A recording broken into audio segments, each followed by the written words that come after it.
Act 1. Scene: a ravine of icy rocks in the Indian Caucasus. Prometheus is discovered bound to the precipice. Panthea and Ione are seated at his feet. Time, night. During the scene, morning slowly breaks. Prometheus. Monarch of gods and daemons, and all spirits but one, who throng those bright and rolling worlds, which thou and I alone of living things behold with sleepless eyes. Regard this earth made multitudinous with thy slaves, whom thou requitest for knee worship, prayer, and praise, and toil and hecatombs of broken hearts, with fear and self-contempt and barren hope, whilst me, who am thy foe, eyeless in hate, hast thou made reign and triumph to thy scorn, o'er mine own misery and thine vain revenge. 3,000 years of sleep unsheltered hours, and moments I divided by keen pangs, till they seemed years, torture and solitude, scorn and despair. These are mine empire, more glorious far than that which thou surveyest from thine unenvied throne, O mighty God. Almighty, had I deigned to share the shame of thine ill tyranny, and hung not here nailed to this wall of eagle-baffling mountain, black, wintry, dead, unmeasured, without herb, insect, or beast, or shape or sound of life. Ah me, alas, pain, pain ever, forever. No change, no pause, no hope, yet I endure. I ask the earth, have not the mountains felt? I ask yon heaven, the all-beholding sun, has it not seen? The sea in storm or calm, heaven's ever-changing shadow spread below. Have its deaf waves not heard my agony? Ah me, alas, pain, pain ever, forever. The crawling glaciers pierce me with the spears of their moon-freezing crystals. The bright chains eat their burning cold into my bones. Heaven's winged hound, polluting from thy lips his beak in poison not his own, tears up my heart, and shapeless sights come wandering by, the ghastly people of the realm of dream, mocking me, and the earthquake fiends are charged to wrench the rivets from my quivering wounds, when the rocks split and close again behind, while from their loud abysses howling throng the genii of the storm, urging the rage of whirlwind, and afflict me with keen hail. And yet to me welcome is day and night, whether one breaks the hoarfrost of the morn, or starry, dim, and slow the other climbs the leaden-colored east, for then they lead the wingless, crawling hours, one among whom, as some dark priest hails the reluctant victim, shall drag thee, cruel king, to kiss the blood from these pale feet, which then might trample thee, if they disdained not such a prostrate slave. Disdain, ah no, I pity thee. What ruin will hunt thee undefended through the wide heaven? How will thy soul, cloven to its depth with terror, gape like a hell within? I speak in grief, not exultation, for I hate no more, and then ere misery made me wise. The curse once breathed on thee I would recall. Ye mountains, whose many-voiced echoes through the mist of cataracts flung the thunder of that spell. Ye icy springs, stagnant with wrinkling frost, which vibrated to hear me, and then crept, shuddering through India, thou serenest air, through which the sun walks burning without beams, and ye swift whirlwinds, who on poised wings hung mute and moveless o'er yon hushed abyss, as thunder, louder than your own, made rock the orbed world. If then my words had power, though I am changed, so that aught evil wish is dead within, although no memory be of what is hate, let them not lose it now. What was that curse? For ye all heard me speak. First Voice. From the mountains, thrice 300,000 years, o'er the earthquake's couch we stood, oft as men convulsed with fears, we trembled in our multitude. Second Voice. From the springs. Thunderbolts had parched our water, we had been stained with bitter blood, and had run mute, mid shrieks of slaughter, through a city and a solitude. Third Voice. From the air I had clothed, since earth uprose, its wastes in colours not their own, and oft had my serene repose been cloven by many a rending groan. Fourth voice, from the whirlwinds. We had soared beneath these mountains unresting ages, nor had thunder, nor yon volcanoes' flaming fountains, nor any power above or under, ever made us mute with wonder. First voice. But never bowed our snowy crest as at the voice of thine unrest. Second voice. Never such a sound before to the Indian waves we bore. A pilot asleep on the howling sea leaped up from the deck in agony, and heard and cried, "Ah, woe is me!" and died as mad as the wild waves be. Third voice. By such dread words from earth to heaven my still realm was never riven. When its wound was closed, there stood darkness o'er the day like blood. Fourth voice. And we shrank back, for dreams of ruin to frozen caves our flight pursuing, made us keep silence thus and thus, though silence is a hell to us. The earth. The tongueless caverns of the craggy hills cried misery then, the hollow heaven replied misery, and the ocean's purple waves, climbing the land, howled to the lashing winds, and the pale nations heard it, misery. Prometheus. I hear a sound of voices, not the voice which I gave forth. Mother, thy sons and thou scorn him, without whose all-enduring will, beneath the fierce omnipotence of Jove, both they and thou had vanished like thin mist, unrolled on the morning wind. Know ye not me, the Titan, he who made his agony the barrier to your else all-conquering foe? O rock-embosomed lawns and snow-fed streams, now seen athwart for vapors deep below, through whose o'ershadowing woods I wandered once, with Asia, drinking life from her loved eyes. Why scorns the spirit which informs ye now to commune with me alone who checked, as one who checks a fiend-drawn charioteer, the falsehood and the force of him who reigns supreme, and with the groans of pining slaves, fills your dim glens and liquid wildernesses? Why answer ye not still, brethren?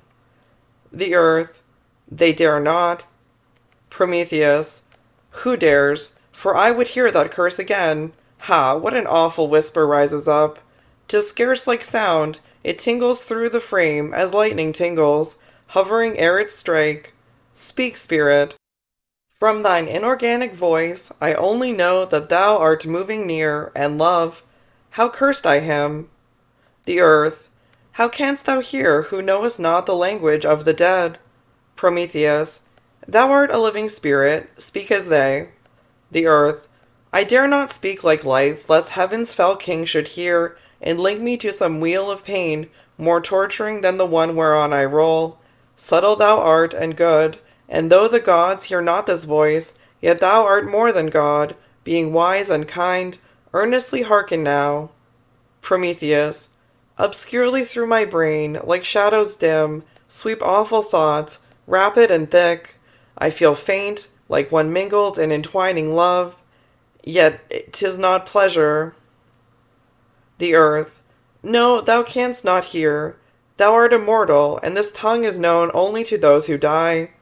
Prometheus. And what art thou, O melancholy voice? The earth.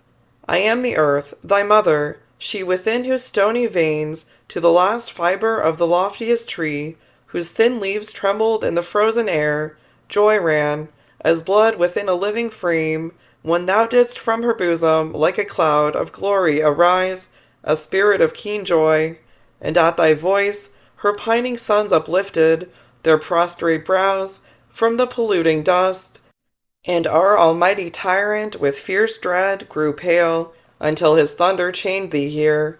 Then, see those million worlds which burn and roll around us, their inhabitants beheld my sphered light wane in wide heaven. The sea was lifted by strange tempest, and new fire from earthquake-rifted mountains of bright snow shook its portentous hair beneath heaven's frown. Lightning and inundation vexed the plains, blue thistles bloomed in cities, foodless toads within voluptuous chambers panting crawled. When plague had fallen on man and beast and worm, and famine, and black blight on herb and tree, and in the corn and vines and meadow grass teemed ineradicable poisonous weeds, draining their growth, for my wan breast was dry with grief, and the thin air, my breath, was stained with the contagion of a mother's hate, breathed on her child's destroyer. I heard thy curse, the which, if thou rememberest not, yet my innumerable seas and streams, mountains and caves and winds, and yon wide air, and the inarticulate people of the dead, preserve a treasured spell. We meditate in secret joy and hope those dreadful words, but dare not speak them. Prometheus. Venerable Mother, all else who live and suffer take from thee some comfort, flowers and fruits and happy sounds and love, though fleeting. These may not be mine, but mine own words, I pray, deny me not. The earth, they shall be told. Ere Babylon was dust, the Magus Zoroaster, my dead child, met his own image walking in the garden. That apparition, soul of men, he saw. For know there are two worlds of life and death, one that which thou beholdest, but the other is underneath the grave, where do inhabit the shadows of all forms that think and live, till death unite them, and they part no more. Dreams and the light imaginings of men, and all that faith creates or love desires, terrible, strange, sublime, and beauteous shapes. There thou art, and dost hang a writhing shade mid whirlwind-peopled mountains. All the gods are there, and all the powers of nameless worlds, vast sceptred phantoms, heroes, men, and beasts, and Demogorgon, a tremendous gloom, and he the supreme tyrant of his throne, of burning gold. Son, one of these shall utter the curse which all remember. Call at will thine own ghost, or the ghost of Jupiter, Hades, or Typhon, or what mightier gods from all prolific evil, since they ruin, have sprung, and trampled on my prostrate sons. Ask, and they must reply, so the revenge of the Supreme may sweep through vacant shades, as rainy wind through the abandoned gate of a fallen palace. Prometheus. Mother, let not aught of that which may be evil pass again my lips, or those of aught resembling me. Phantasm of Jupiter, arise, appear. Ione. My wings are folded o'er mine ears, my wings are crossed o'er mine eyes, yet through their silver shade appears, and through their lulling plumes arise, a shape, a throng of sounds. May it be no ill to thee, O thou of many wounds, near whom, for our sweet sister's sake, ever thus we watch and wake. Panthea. The sound is of whirlwind underground, earthquake and fire, and mountains cloven. The shape is awful, like the sound, clothed in dark purple, star enwoven, a sceptre of pale gold, to stay steps proud, o'er the slow cloud, his veined hand doth hold. Cruel he looks, but calm and strong, like one who does, not suffers wrong. Phantasm of Jupiter. Why have the secret powers of this strange world driven me, a frail and empty phantom, hither on direst storms? What unaccustomed sounds are hovering on my lips, unlike the voice with which our pallid race hold ghastly talk in darkness? And, proud sufferer, who art thou? Prometheus. Tremendous image, as thou art, must be he whom thou shadowest forth.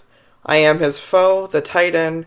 Speak the words which I would hear, although no thought informed thine empty voice. The earth. Listen, and though your echoes must be mute, grey mountains and old woods, and haunted springs, prophetic caves, and owl surrounding streams, rejoice to hear what ye cannot speak. Phantasm. A spirit seizes me and speaks within. It tears me as fire tears a thundercloud. Panthea. See how he lifts his mighty looks, the heaven darkens above. Ione. He speaks, oh shelter me. Prometheus. I see the curse on gestures proud and cold, and looks of firm defiance, and calm hate, and such despair as mocks itself with smiles, written as on a scroll. Yet speak, oh speak. Phantasm. Fiend, I defy thee, with a calm, fixed mind. All that thou canst inflict I bid thee do. Foul tyrant both of gods and humankind, one only being shalt thou not subdue. Rain then thy plagues upon me here, ghastly disease and frenzying fear, and let alternate frost and fire eat into me, and be thine ire lightning and cutting hail and legioned forms of furies driving by upon the wounding storms. I do thy worst. Thou art omnipotent. O'er all things but thyself I gave thee power, and my own will. Be thy swift mischief sent to blast mankind from yon ethereal tower. Let thy malignant spirit move in darkness over those I love. On me and mine I imprecate the utmost torture of thy hate, and thus devote to sleepless agony this undeclining head, while thou must reign on high.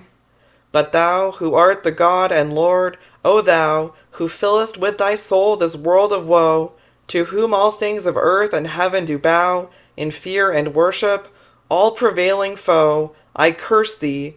Let a sufferer's curse clasp thee, his torturer, like remorse, till thine infinity shall be a robe of envenomed agony, and thine omnipotence a crown of pain, to cling like burning gold round thy dissolving brain.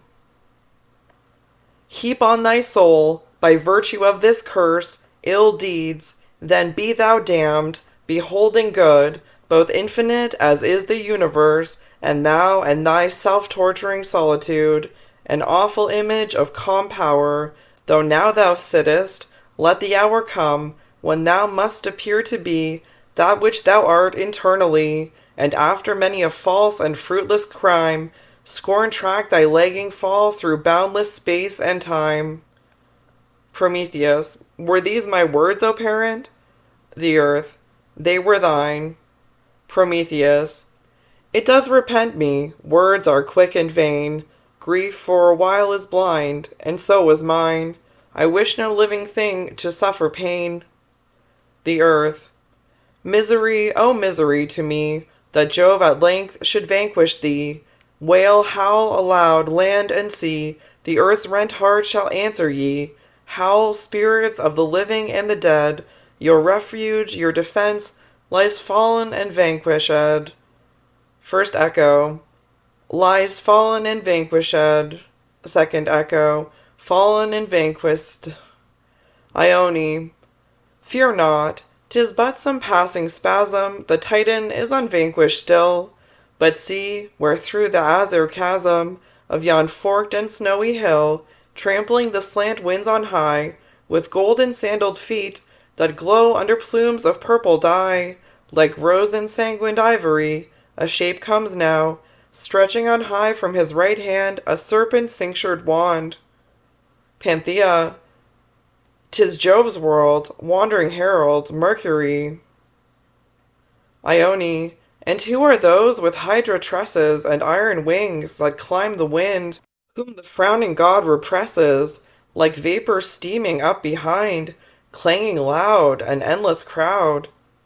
Panthea, these are Jove's tempest-walking hounds, whom he gluts with groans and blood, when charioted on sulphurous cloud, he bursts heaven's bounds.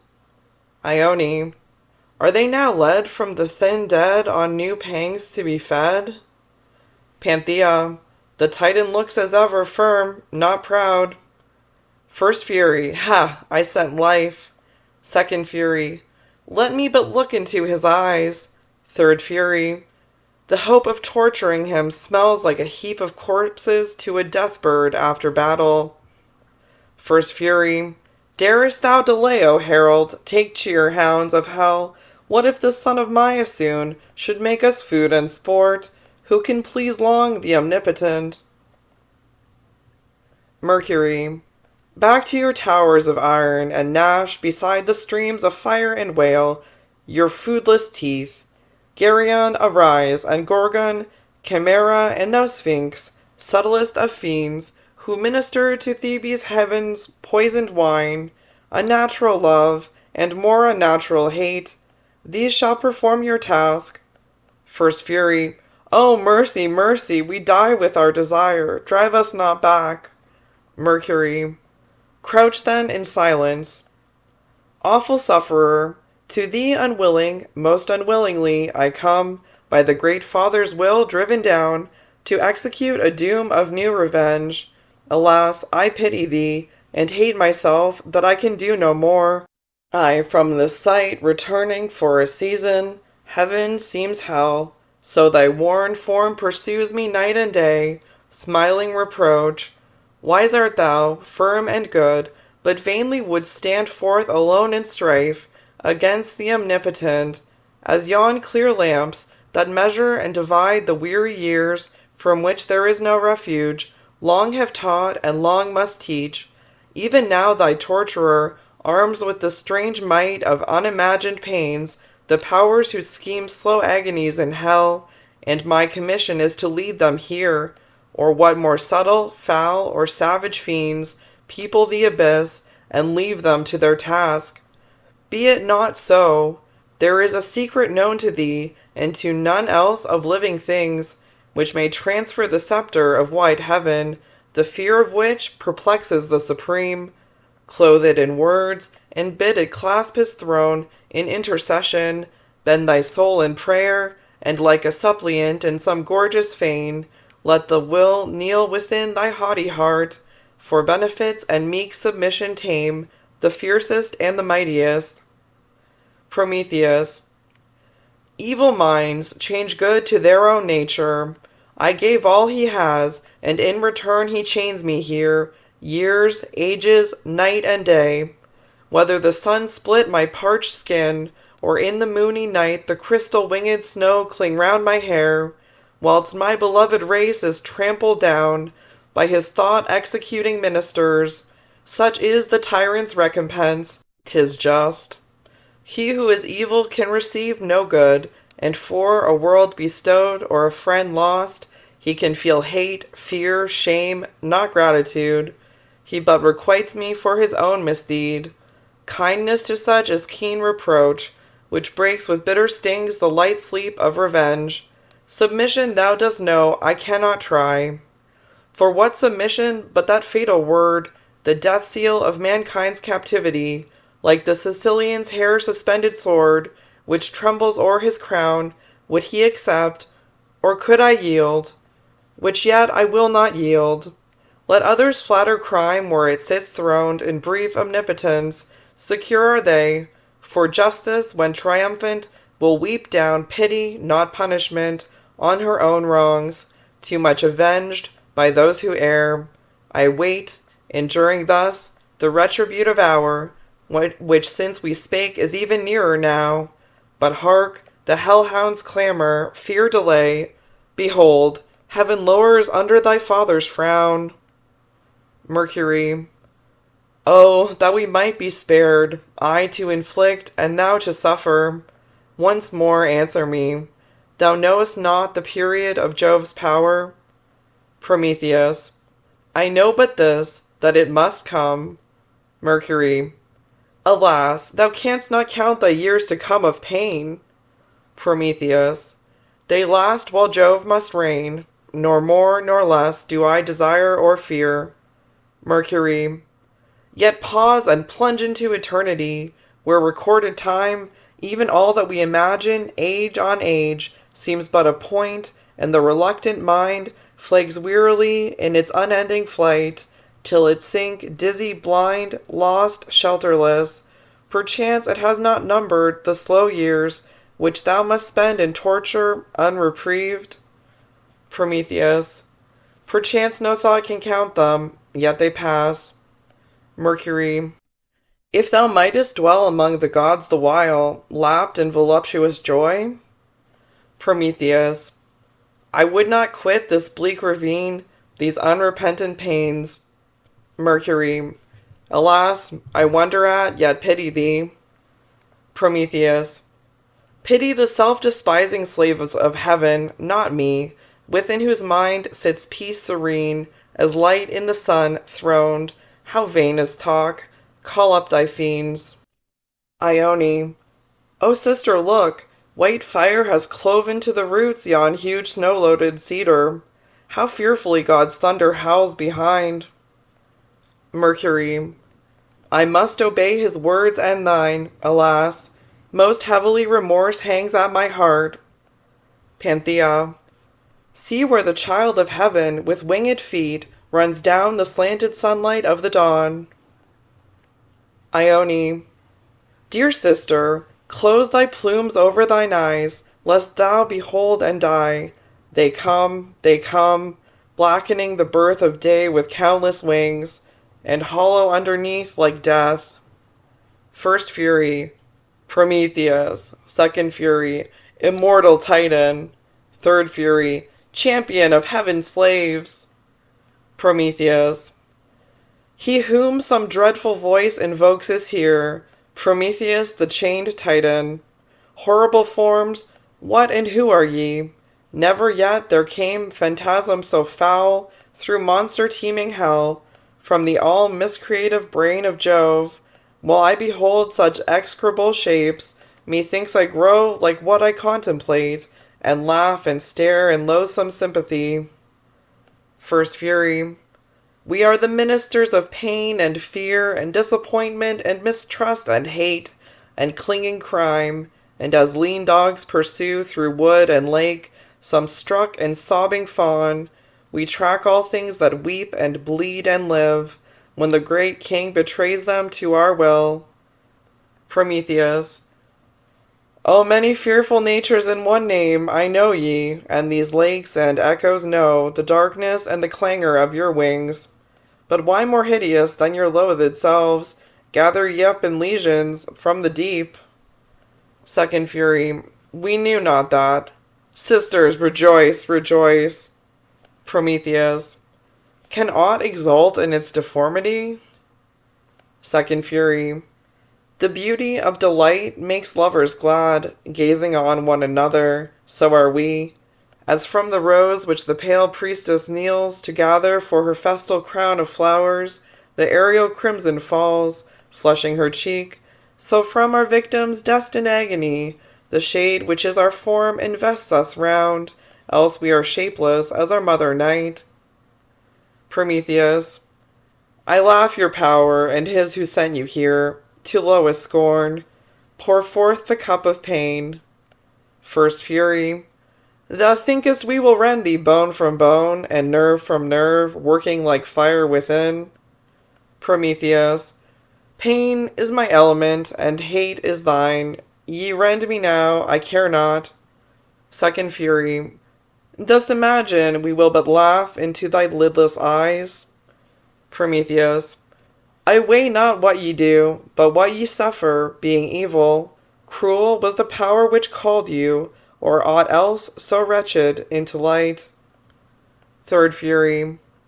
Thou think'st we will live through thee, one by one, like animal life, and though we can obscure not the soul which burns within, that we will dwell beside it, like a vain loud multitude, vexing the self-content of wisest men, that we will be dread thought beneath thy brain, and foul desire round thine astonished heart, and blood within thy labyrinthine veins, crawling like agony. Prometheus. Why, ye are thus now, yet am I king over myself, and rule the torturing and conflicting throngs within, as Jove rules you when hell grows mutinous. Chorus of Furies.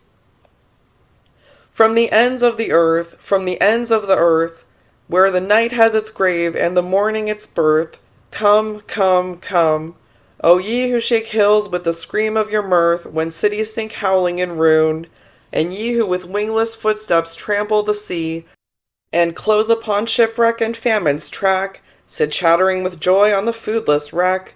Come, come, come, leave the bed, low, cold, and red, strewed beneath a nation dead. Leave the hatred as in ashes, fires left for future burning. It will burst in bloodier flashes when ye stir it, soon returning. Leave the self-contempt implanted in young spirits, sense enchanted, misery's yet unkindled fuel. Leave hell's secrets half enchanted to the maniac dreamer. Cruel more than ye can be with hate is he with fear. Come, come, come, we are steaming up from hell's wide gate, and we burden the blasts of the atmosphere, but vainly we toil till you come here. Ione. Sister, I hear the thunder of new wings. Panthea. These solid mountains quiver with the sound, even as the tremulous air. Their shadows make the space within my plumes more black than night. First Fury. Your call was as a winged car, driven on whirlwinds fast and far. It wrapped us from red gulfs of war. Second Fury. From wide cities famine wasted. Third Fury. Groans half heard and blood untasted. Fourth Fury. Kingly conclaves stern and cold, where blood with gold is bought and sold. Fifth Fury. From the furnace white and hot, in which a Fury. Speak not, whisper not, I know all that ye would tell, but to speak might break the spell, which must bend the invincible, the stern of thought. He yet defies the deepest power of hell. Fury. Tear the veil. Another Fury. It is torn. Chorus. The pale stars of the morn shine on a misery dire to be borne. Dost thou faint, mighty Titan? We laugh thee to scorn. Dost thou boast the clear knowledge that wakenedst for man? Then was kindled within him a thirst which outran those perishing waters, a thirst of fierce fever, hope, love, doubt, desire, which consume him forever. One came forth of gentle worth, smiling on the sanguine earth. His words outlived him, like swift poison, withering up truth, peace, and pity. Look, where round the wide horizon many a millioned people city vomit smoke in the bright air. Mark that outcry of despair. 'Tis his mild and gentle ghost, wailing for the faith he kindled. Look again, the flames almost to a glowworm's lamp have dwindled. The survivors round the embers gather in dread. Joy, joy, joy! Past ages crowd on thee, but each one remembers, and the future is dark, and the present is spread like a pillow of thorns for thy slumberless head. Semi-chorus 1. Drops of bloody agony flow from his white and quivering brow.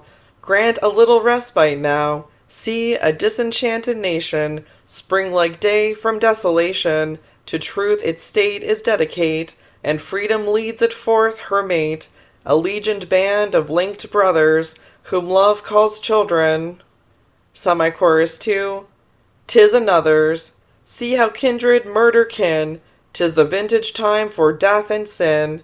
Blood like new wine bubbles within, till despair smothers the struggling world, which slaves and tyrants win. All the Furies vanish except one. Ione. Hark, sister, what a low yet fretful groan, quite unsuppressed, is tearing up the heart of the good Titan, as storms tear the deep, and beasts hear the sea moan in inland caves. Darest thou observe how the fiends torture him? Panthea. Alas, I looked forth twice, but will no more. Ione. What didst thou see? Panthea. A woeful sight, a youth with patient looks nailed to a crucifix. Ione. What next? Panthea. The heaven around, the earth below, was peopled with thick shapes of human death, all horrible, and wrought by human hands, and some appeared the work of human hearts, for men were slowly killed by frowns and smiles, and other sights too foul to speak and live were wandering by. Let us not tempt worse fear by looking forth. Those groans are grief enough. Fury.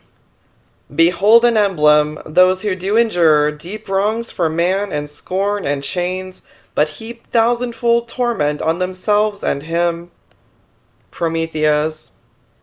Remit the anguish of that lighted stare.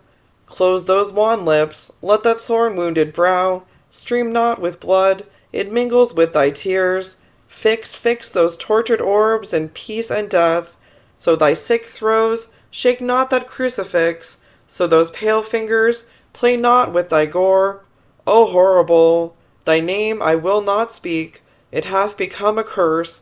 I see, the wise, the mild, the lofty, and the just, whom thy slaves hate for being like to thee, some hunted by foul lies from their heart's home, and early chosen, late lamented home, as hooded ounces cling to the driven hind, some linked to corpses in unwholesome cells, some hear I not the multitude laugh loud, impaled in lingering fire, and mighty realms float by my feet like sea-uprooted isles, whose sons are kneaded down in common blood by the red light of their own burning homes. Fury. Blood thou canst see, and fire, and canst hear groans. Worse things unheard, unseen, remain behind. Prometheus. Worse? Fury. In each human heart terror survives, the ruin it has gorged, the loftiest fear, all that they would disdain to think were true.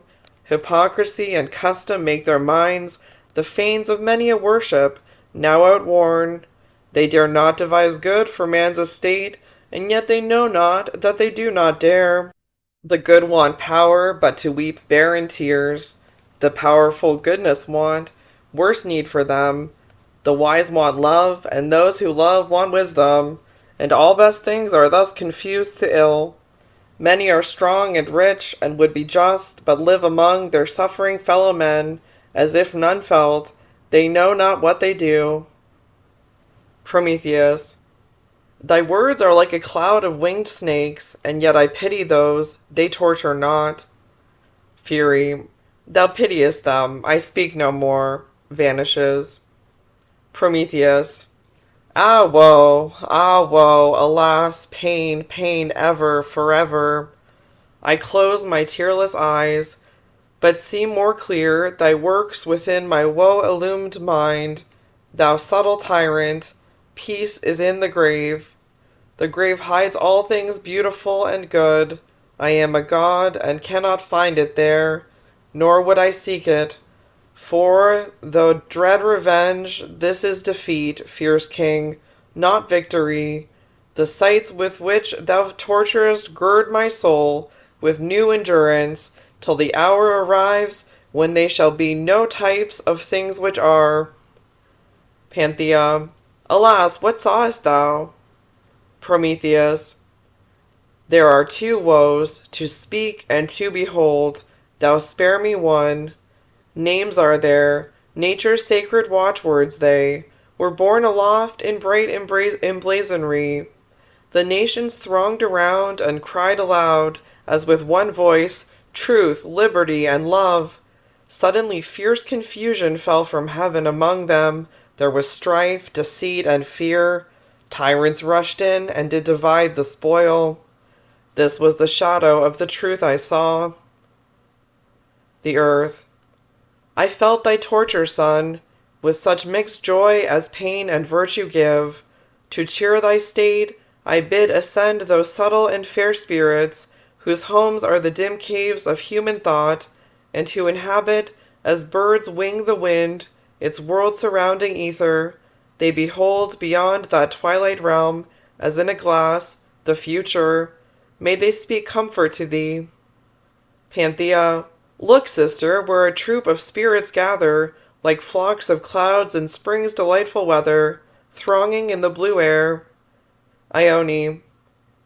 And see, more come, like fountain vapors when the winds are dumb, that climb up the ravine in scattered lines.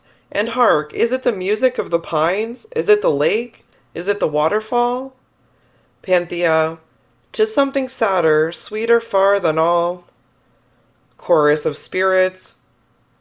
From unremembered ages we, gentle guides and guardians be, of heaven oppressed mortality, and we breathe, and sicken not, the atmosphere of human thought, be it dim and dank and grey, like a storm-extinguished day, travelled o'er by dying gleams, be it bright as all between, cloudless skies and windless streams, silent, liquid, and serene, as the birds within the wind, as the fish within the wave, as the thoughts of man's own mind, float through all above the grave.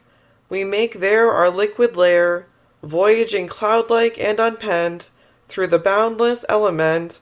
Thence we bear the prophecy, which begins and ends in thee. Ione.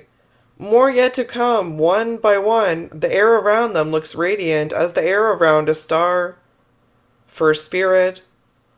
On a battle trumpet's blast, I fled hither fast, fast, fast, mid the darkness upward cast, from the dust of creeds outworn, from the tyrant's banner torn, gathering round me, onward borne, there was mingled many a cry, freedom, hope, death, victory, till they faded through the sky.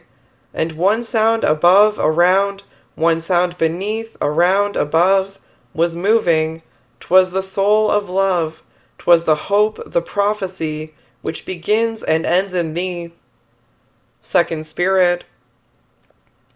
A rainbow's arch stood on the sea, which rocked beneath, immovably, and the triumphant storm did flee, like a conqueror swift and proud, begirt with many a captive cloud, a shapeless, dark, and rapid crowd, each by lightning riven in half. I heard the thunder hoarsely laugh.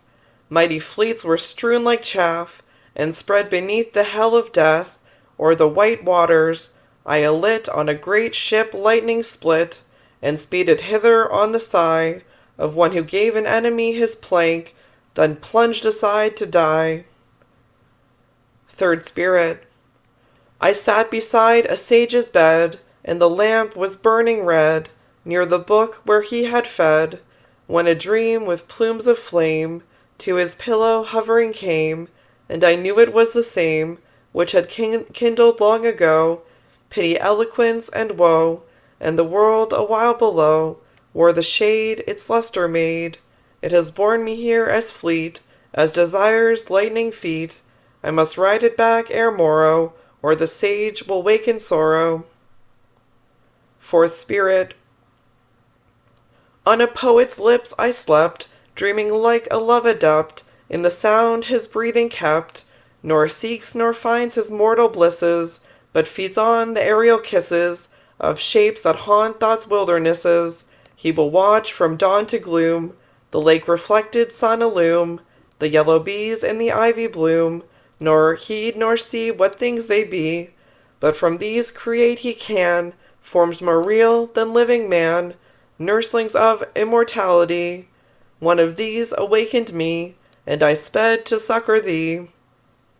Ione. Behold'st thou not two shapes from the east and west come as two doves to one beloved's nest, twin nurslings of the all-sustaining air, on swift still wings glide down the atmosphere, and hark, their sweet sad voices, 'tis despair mingled with love, and then dissolved in sound. Panthea. Canst thou speak, sister? All my words are drowned. Ione.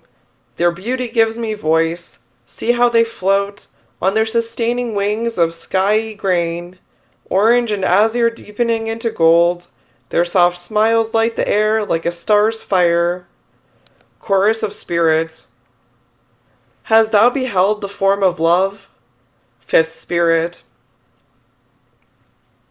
As over wide dominions I sped, like some swift cloud that wings the wide air's wildernesses, that planet-crested shape, swept by lightning-braided pinions, scattering the liquid joy of life from his ambrosial tresses.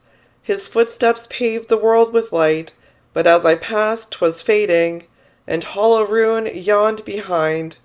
Great sages bound in madness, and headless patriots, and pale youths who perished unupbraiding, gleamed in the night.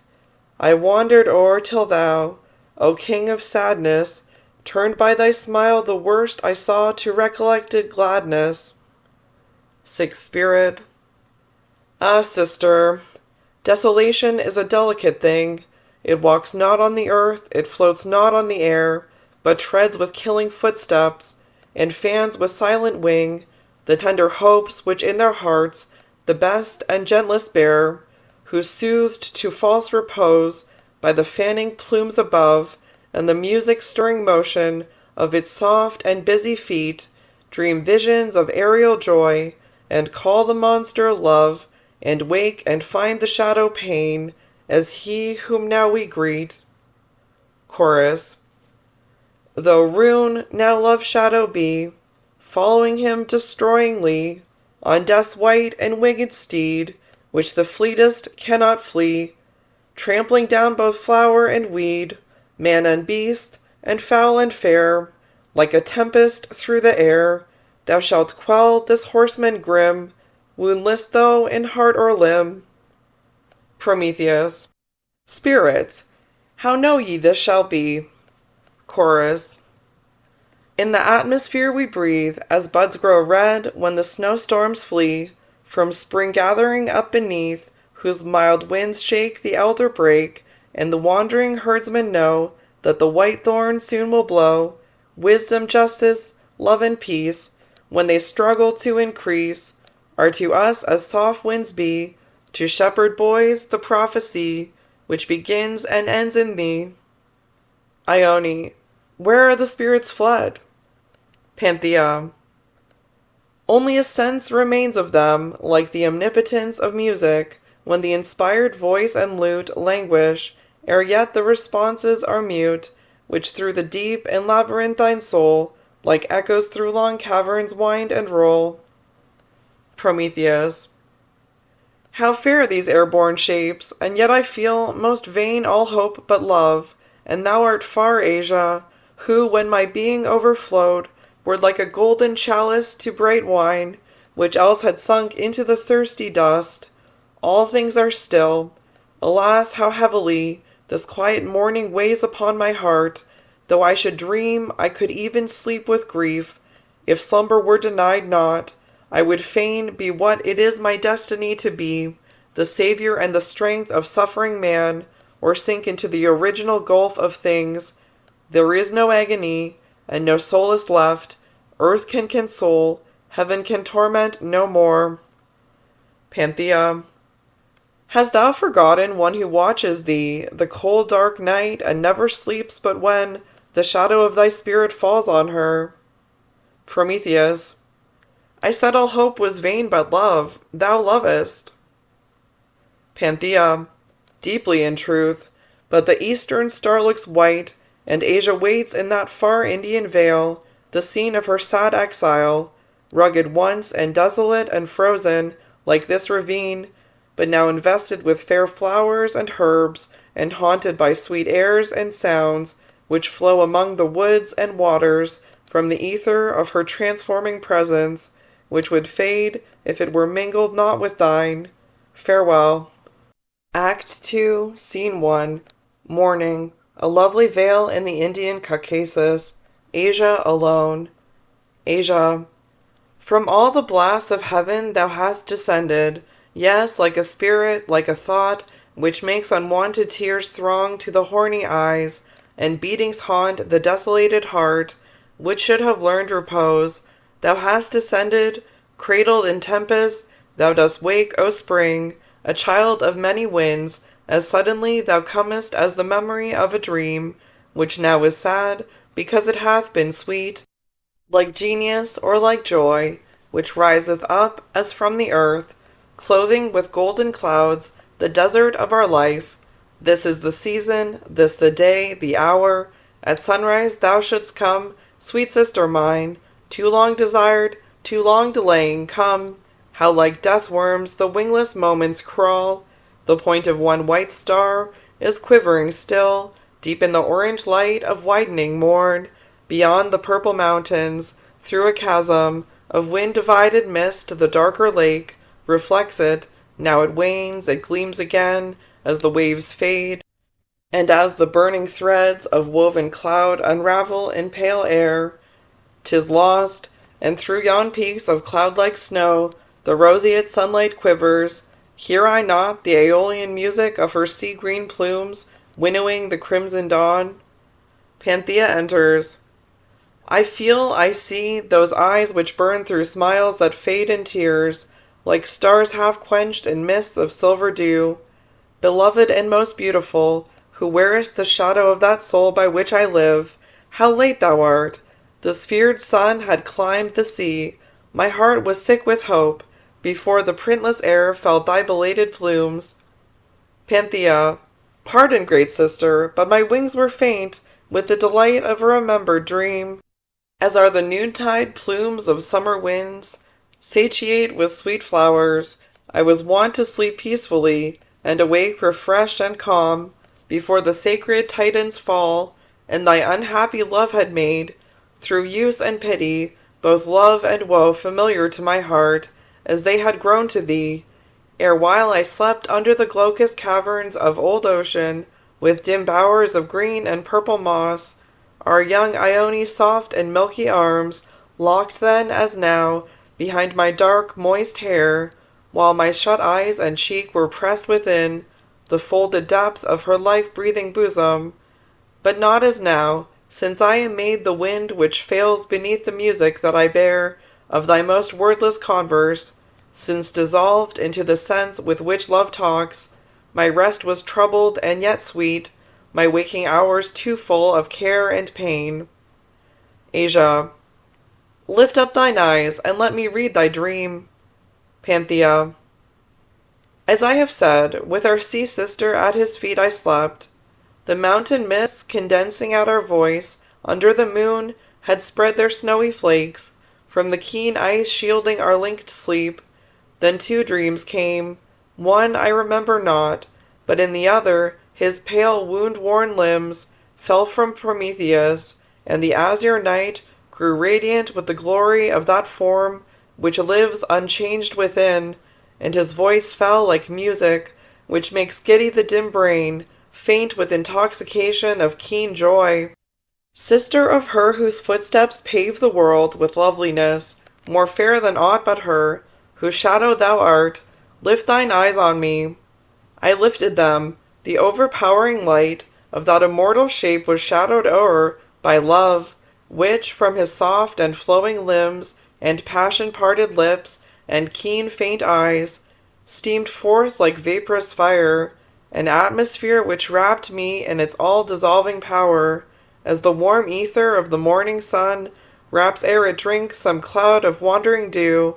I saw not, heard not, moved not, only felt his presence flow and mingle through my blood, till it became his life, and his grew mine, and I was thus absorbed, until it passed, and like the vapors when the sun sinks down, gathering again in drops upon the pines, and tremulous as they, in the deep night, my being was condensed, and as the rays of thought were slowly gathered, I could hear his voice, whose accents lingered ere they died, like footsteps of weak melody. Thy name among the many sounds alone I heard, of what might be articulate, though still I listened through the night, when sound was none. Ione wakened then, and said to me, Canst thou divine what troubles me tonight? I always knew what I desired before, nor ever found delight to wish in vain. But now I cannot tell thee what I seek. I know not, something sweet, since it is sweet even to desire. It is thy sport, false sister. Thou hast discovered some enchantment old, whose spells have stolen my spirit as I slept, and mingled it with thine. For when just now we kissed, I felt within thy parted lips the sweet air that sustained me, and the warmth of the lifeblood, for loss of which I faint, quivered between our intertwining arms. I answered not, for the eastern star grew pale, but fled to thee. Asia. Thou speakest, but thy words are as the air, I feel them not. O lift thine eyes, that I may read his written soul. Panthea. I lift them, though they droop beneath the load of that they would express. What canst thou see, but mine own fairest shadow imaged there? Asia. Thine eyes are like the deep, blue, boundless heaven, contracted to two circles underneath, their long, fine lashes, dark, fair, measureless, orb within orb, and line through line enwoven. Panthea. Why lookest thou as if a spirit passed? Asia. There is a change. Beyond their inmost depth I see a shade, a shape. 'Tis he, arrayed in the soft light of his own smiles, which spread like radiance from the cloud-surrounded moon. Prometheus, it is thine, depart not yet. Say not those smiles that we shall meet again, within that bright pavilion which their beams shall build on the waste world. The dream is told. What shape is that between us? Its rude hair roughens the wind that lifts it, its regard is wild and quick, yet 'tis a thing of air. For through its grey robe gleams the golden dew, whose stars the noon has quenched not. Dream, follow, follow. Panthea, it is mine other dream. Asia, it disappears. Panthea, it passes now into my mind. Methought as we sate here, the flower-enfolding buds burst on yon lightning-blasted almond tree, when swift from the white Scythian wilderness a wind swept forth, wrinkling the earth with frost. I looked, and all the blossoms were blown down, but on each leaf was stamped, as the bluebells of hyacinth tell Apollo's ridden grief, "Oh, follow, follow." Asia, as you speak, your words fill, pause by pause, my own forgotten sleep with shapes. Methought among the lawns together we wandered, underneath the young grey dawn, and multitudes of dense white fleecy clouds were wandering in thick flocks along the mountains, shepherded by the slow, unwilling wind, and the white dew on the new-bladed grass, just piercing the dark earth, hung silently. And there was more which I remember not, but on the shadows of the morning clouds, athwart the purple mountain slope, was written, "Follow, oh follow," as they vanished by, and on each herb from which heaven's dew had fallen, the like was stamped, as with a withering fire. A wind rose among the pines, it shook the clinging music from their boughs, and then low, sweet, faint sounds, like the farewell of ghosts, were heard. "Oh, follow, follow, follow me." And then I said, "Panthea, look on me." But in the depth of those beloved eyes, still I saw, "Follow, follow." Echo, follow, follow.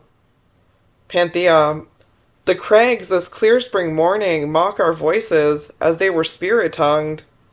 Asia, it is some being around the crags, with fine clear sounds, oh list. Echoes, unseen. Echoes we, listen, we cannot stay, as dew stars glisten, then fade away, child of ocean. Asia, hark, spirits speak, the liquid responses of their aerial tongues yet sound. Panthea, I hear.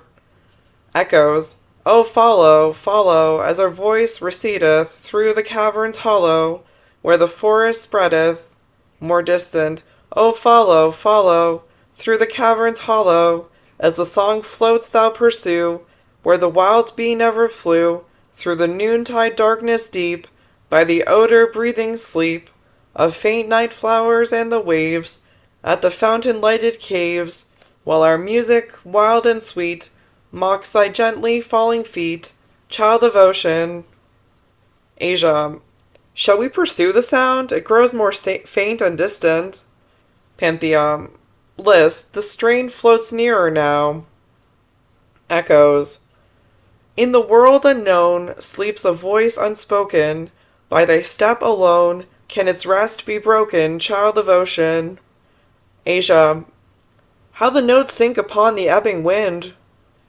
Echoes, oh follow, follow, through the cavern's hollow, as the song floats thou pursue, by the woodland noontide dew, by the forest lakes and fountains, through the many-folded mountains, to the rents and gulfs and chasms, where the earth reposed from spasms, on the day when he and thou parted to commingle now, child of ocean.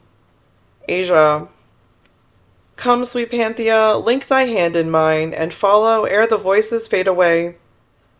Scene 2. A forest intermingled with rocks and caverns. Asia and Panthea pass into it. Two young fawns are sitting on a rock, listening. Semi-chorus 1 of Spirits. The path through which that lovely twain have passed, by cedar, pine, and yew, and each dark tree that ever grew, is curtained out from heaven's wide blue, nor sun, nor moon, nor wind, nor rain, can pierce its interwoven bowers, nor aught, save where some cloud of dew drifted along the earth-creeping breeze between the trunks of the hoar-trees, hangs each a pearl in the pale flowers of the green laurel blown anew, and bends and then fades silently, one frail and fair anemone, or when some star of many a one that climbs and wanders through steep night has found the cleft through which alone beams fall from high those depths upon, ere it is borne away, away, by the swift heavens that cannot stay, it scatters drops of golden light, like lines of rain that ne'er unite, and the gloom divine is all around, and underneath is the mossy ground. Semi-chorus 2. There the voluptuous nightingales are awake through all the broad noonday, when one with bliss or sadness fails, and through the wineless ivy boughs, sick with sweet love, droops dying away on its mate's music-panting bosom. Another from the swinging blossom, watching to catch the languid close of the last strain, then lifts on high the wings of the weak melody, till some new strain of feeling bear the song, and all the woods are mute, when there is heard through the dim air the rush of wings, and rising there, like many a lake-surrounded flute, sounds overflow the listener's brain, so sweet that joy is almost pain. Semi-chorus 1.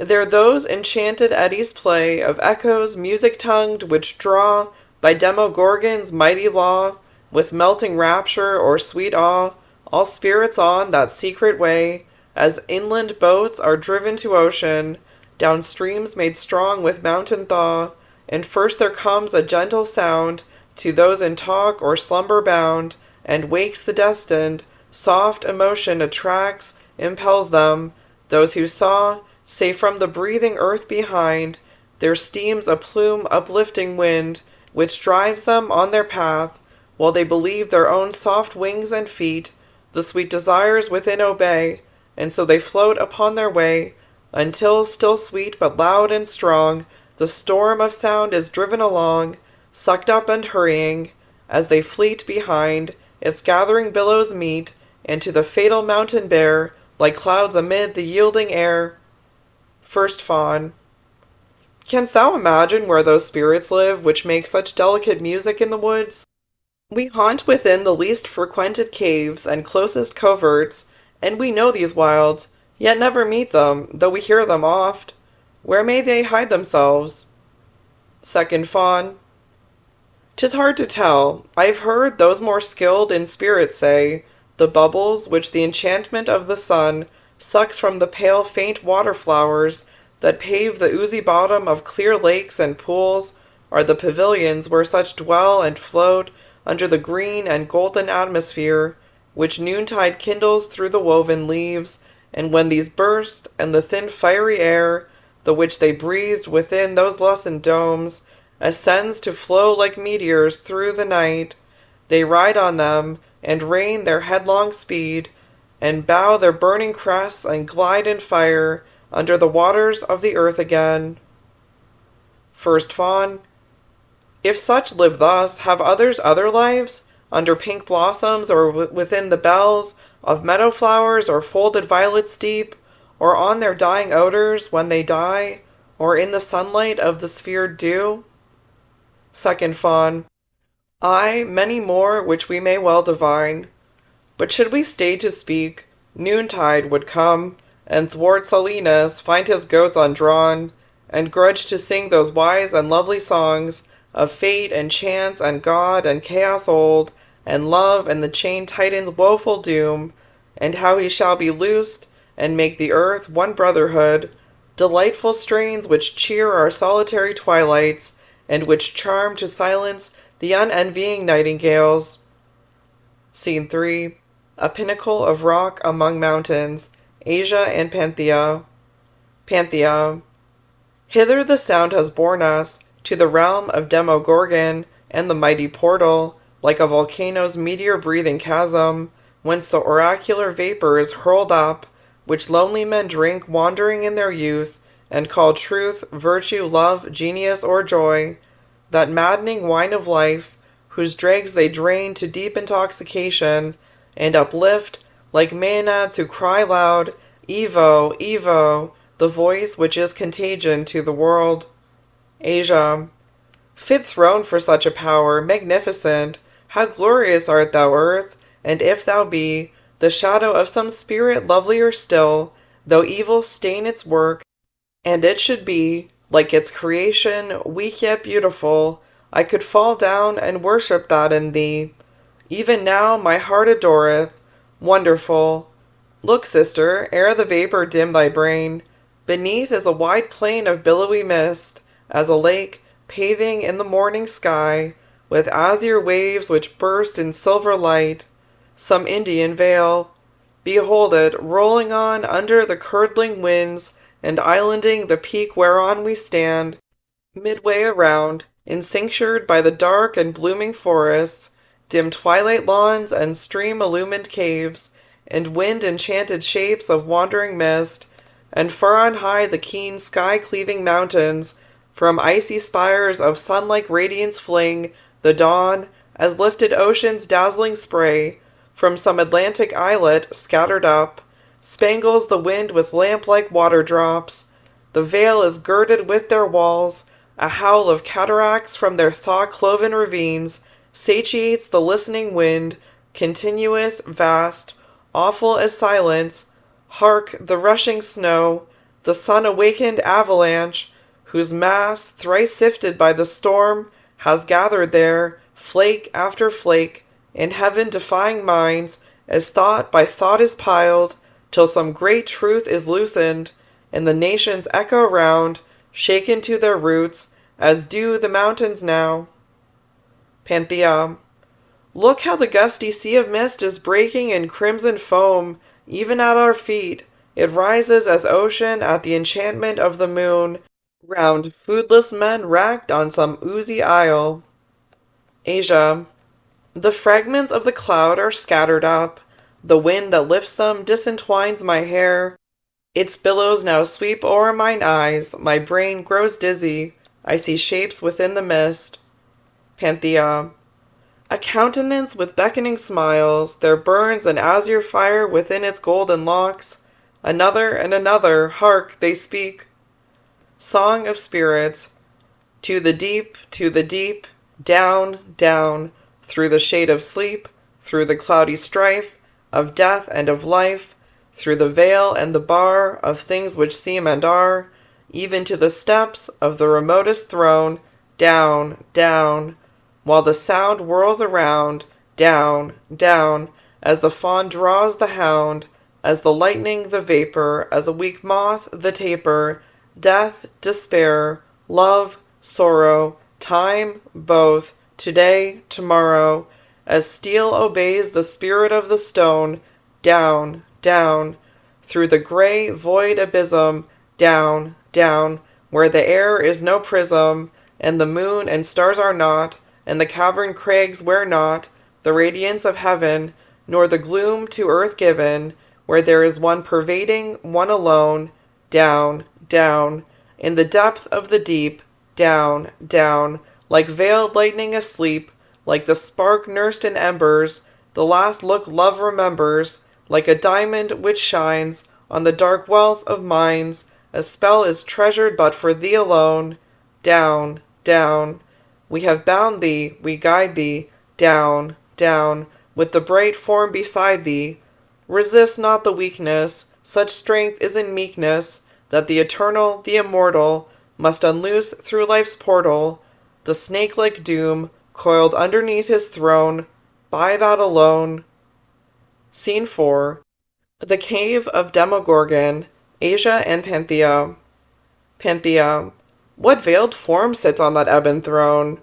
Asia. The veil has fallen. Panthea.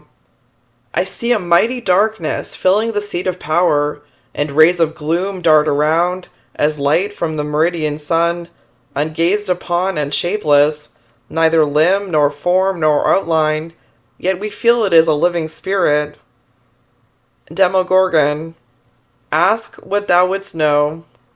Asia. What canst thou tell? Demogorgon. all things thou darest demand. Asia, who made the living world? Demogorgon, God. Asia, who made all that it contains, thought, passion, reason, will, imagination? Demogorgon, God, Almighty God. Asia, who made that sense which, when the winds of spring in rare visitation, or the voice of one beloved heard in youth alone, fills the faint eyes with falling tears which dim the radiant looks of unbewailing flowers, and leaves this peopled earth a solitude when it returns no more? Demogorgon, merciful God. Asia, and who made terror, madness, crime, remorse, which from the links of the great chain of things to every thought within the mind of man sway and drag heavily, and each one reels under the load towards the pit of death, abandoned hope, and love that turns to hate, and self-contempt bitterer to drink than blood, pain whose unheeded and familiar speech is howling, and keen shrieks day after day, and hell, or the sharp fear of hell? Demogorgon, he reigns. Asia, utter his name, a world's pining in pain asks but his name, curses shall drag him down. Demogorgon, he reigns. Asia, I feel I know it, who? Demogorgon, he reigns. Asia, who reigns? There was the heaven and earth at first, and light and love, then Saturn, from whose throne time fell, an envious shadow, such the state of the earth's primal spirits beneath his sway, as the calm joy of flowers and living leaves, before the wind or sun has withered them, and semi-vital worms, but he refused the birthright of their being, knowledge, power, the skill which wields the elements, the thought which pierces this dim universe like light, self-empire and the majesty of love, for thirst of which they fainted. Then Prometheus gave wisdom which is strength to Jupiter, and with this law alone let man be free, clothed him with the dominion of wide heaven, to know nor faith, nor love, nor law, to be omnipotent but friendless, is to reign. And Jove now reigned, for on the race of man first famine, and then toil, and then disease, strife, wounds, and ghastly death unseen before, fell. And the unseasonable seasons drove, with alternating shafts of frost and fire, their shelterless pale tribes to mountain caves, and in their desert hearts fierce wants he sent, and mad disquietudes, and shadows idle of unreal good, which levied mutual war, so ruining the lair wherein they raged. Prometheus saw and waked the legioned hopes, which sleep within folded Elysian flowers, Neopentha, Molly, Amaranth, fadeless blooms, that they might hide with thin and rainbow wings the shape of death, and love he sent to bind the disunited tendrils of that vine, which bears the wine of life, the human heart, and he tamed fire which, like some beast of prey, most terrible, but lovely, played beneath the frown of man, and tortured to his will iron and gold, the slaves and signs of power, and gems and poisons, and all subtlest forms, hidden beneath the mountains and the waves. He gave man speech, and speech created thought, which is the measure of the universe, and science struck the thrones of earth and heaven, which shook, but fell not, and the harmonious mind poured itself forth in all prophetic song, and music lifted up the listening spirit, until it walked, exempt from mortal care, godlike, o'er the clear billows of sweet sound, and human hands first mimicked and then mocked, with molded limbs more lovely than its own, the human form, till marble grew divine, and mothers gazing drank the love men see, reflected in their race, behold, and perish. He told the hidden power of herbs and springs, and disease drank and slept, death grew like sleep. He taught the implicated orbits woven of the wide wandering stars, and how the sun changes his lair, and by what secret spell the pale moon is transformed when her broad eye gazes not on the interlunar sea. He taught to rule, as life directs the limbs, the tempest-winged chariots of the ocean, and the Celt knew the Indian. Cities then were built, and through their snow-like columns flowed the warm winds, and the azure ether shone, and the blue sea and shadowy hills were seen. Such the alleviations of his state Prometheus gave to man, for which he hangs withering in destined pain. But who rains down evil, the immedicable plague, which while man looks on his creation like a god, and sees that it is glorious, drives him on, the wreck of his own will, the scorn of earth, the outcast, the abandoned, the alone. Not Jove, while yet his frown shook heaven, when his adversary from adamantine chains cursed him, he trembled like a slave. Declare, who is his master? Is he too a slave? Demogorgon. All spirits are enslaved which serve things evil. Thou knowest if Jupiter be such or no. Asia. Whom call'st thou God? Demogorgon. I spoke but as ye speak, for Jove is the supreme of living things. Asia. Who is the master of the slave? Demogorgon. If the abysm could vomit forth its secrets, but a voice is wanting, the deep truth is imageless, for what would it avail to bid thee gaze on the revolving world? What to bid speak fate, time, occasion, chance, and change? To these all things are subject but eternal love. Asia. So much I asked before, and my heart gave the response thou hast given. And of such truths each to itself must be the oracle. One more demand, and do thou answer me as mine own soul would answer, did it know that which I ask. Prometheus shall arise henceforth, the sun of this rejoicing world. When shall the destined hour arrive? Demogorgon. Behold. Asia, the rocks are cloven, and through the purple night I see cars drawn by rainbow-winged steeds, which trample the dim winds. In each there stands a wild-eyed charioteer, urging their flight. Some look behind, as fiends pursued them there, and yet I see no shapes but the keen stars. Others with burning eyes lean forth and drink, with eager lips, the wind of their own speed, as if the thing they loved fled on before, and now, even now, they clasped it. Their bright locks stream like a comet's flashing hair.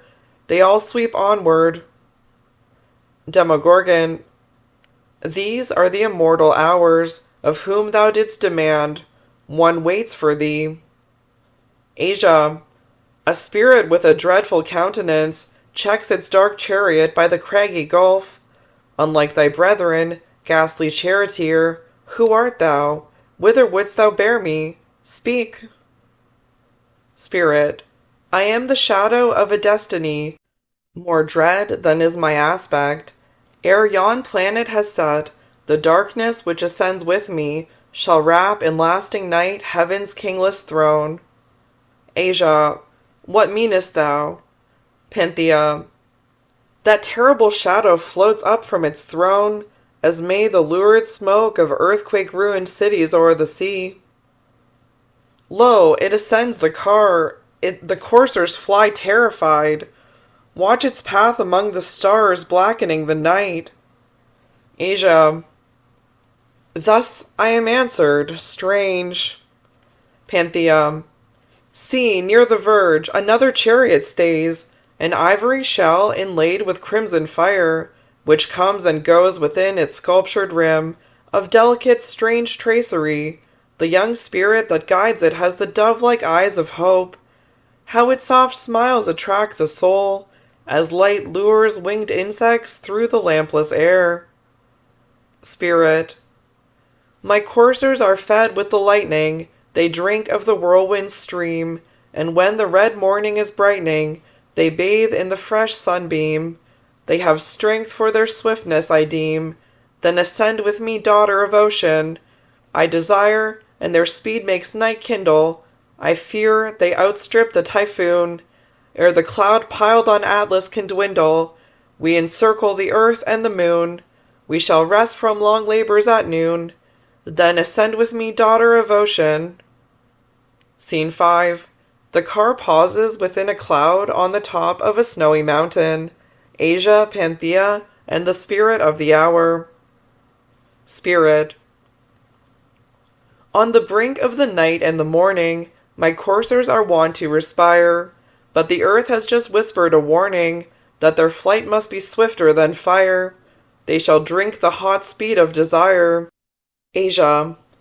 Thou breathest on their nostrils, but my breath would give them swifter speed. Spirit. Alas, it could not. Panthea. O Spirit, pause, and tell whence is the light which fills the cloud. The sun is yet unrisen. Spirit. The sun will rise not until noon. Apollo is held in heaven by wonder, and the light which fills this vapor, as the aerial hue of fountain-gazing roses fills the water, flows from thy mighty sister. Panthea. Yes, I feel. Asia. What is it with thee, sister? Thou art pale. Panthea. How thou art changed! I dare not look on thee. I feel but see thee not. I scarce endure the radiance of thy beauty. Some good change is working in the elements, which suffer thy presence thus unveiled. The Nereids tell that on the day when the clear Helion was cloven at thy uprise, and thou didst stand within a veined shell, which floated on over the calm floor of the crystal sea, among the Aegean isles, and by the shores which bear thy name, love, like the atmosphere of the sun's fire filling the living world, burst from thee, and illumined earth and heaven, and the deep ocean, and the sunless caves, and all that dwells within them, till grief cast eclipse upon the soul from which it came. Such art thou now, nor is it I alone, thy sister, thy companion, thine own chosen one, but the whole world which seeks thy sympathy. Hearest thou not sounds in the air which speak the love of all articulate beings? Feelest thou not the inanimate winds enamored of thee? List. Music. Asia. Thy words are sweeter than aught else but his, whose echoes they are. Yet all love is sweet, given or returned. Common as light is love, and its familiar voice wearies not ever. Like the wide heaven, the all-sustaining air, it makes the reptile equal to the god. They who inspire it most are fortunate, as I am now. But those who feel it most are happier still, after long sufferings, as I shall soon become. Panthea. List, spirits speak. Voice in the air, singing. Life of life, thy lips enkindle, with their love the breath between them, and thy smiles before they dwindle, make the cold air fire, then screen them in those looks, where whoso gazes faints, entangled in their mazes. Child of light, thy limbs are burning through the vest which seems to hide them, as the radiant lines of morning, through the clouds, ere they divide them, and this atmosphere divinest shrouds thee wheresoe'er thou shinest. Fair are others, none beholds thee, but thy voice sounds low and tender, like the fairest, for it folds thee from the sight, that liquid splendor. And all feel, yet see thee never, as I feel now, lost forever. Lamp of earth, where'er thou movest, its dim shapes are clad with brightness, and the souls of whom thou lovest walk upon the winds with lightness, till they fail as I am failing, dizzy, lost, yet unbewailing. Asia.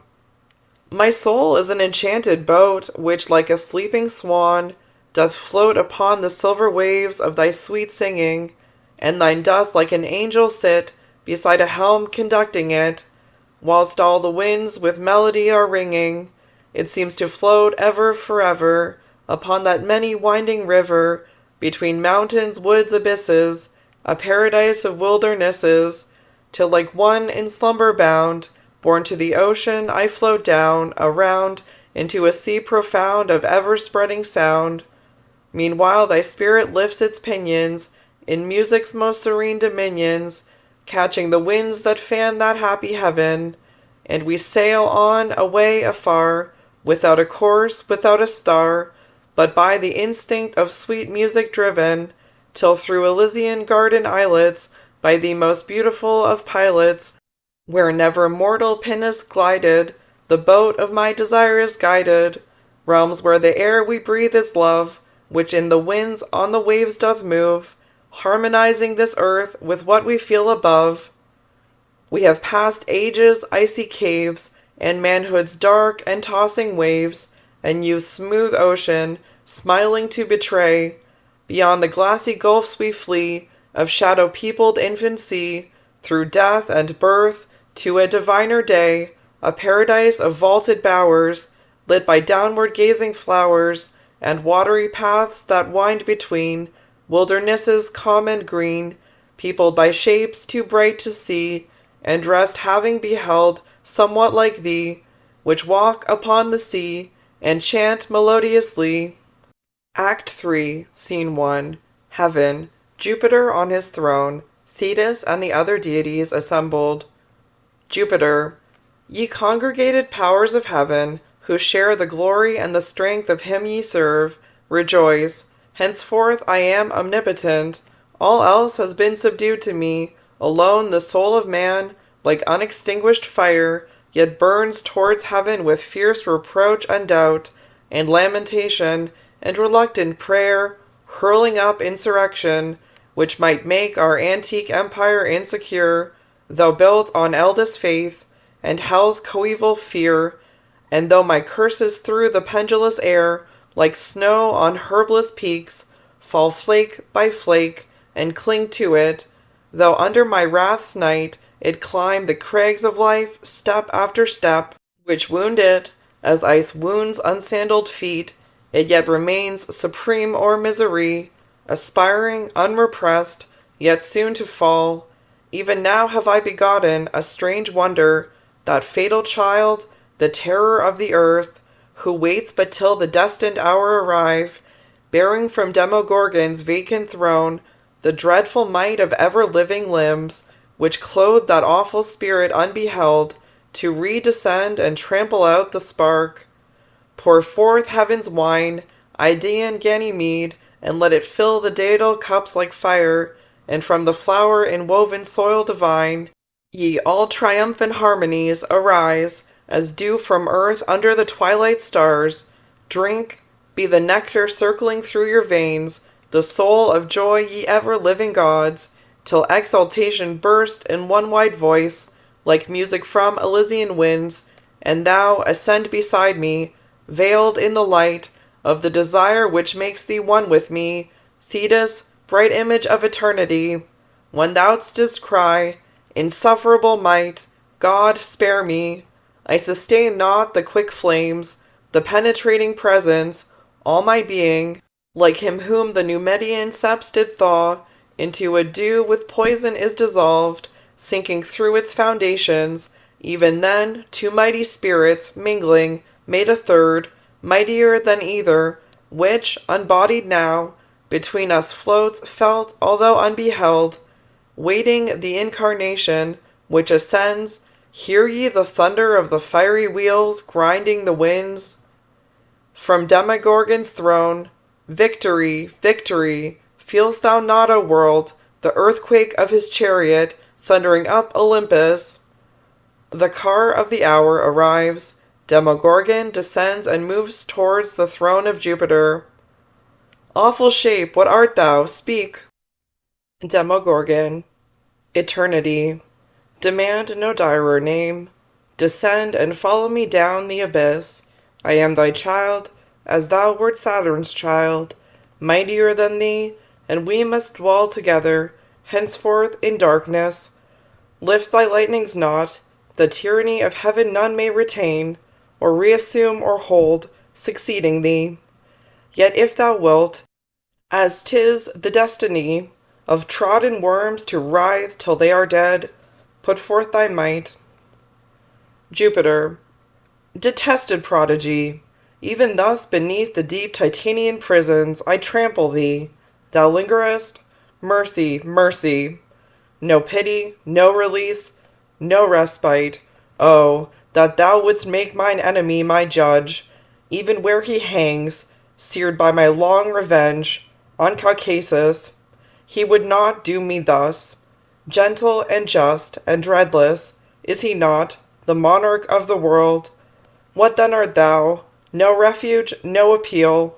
Sink with me then, we two will sink on the wide waves of ruin, even as a vulture and a snake, outspent drop, twisted in inexorable fight, into a shoreless sea.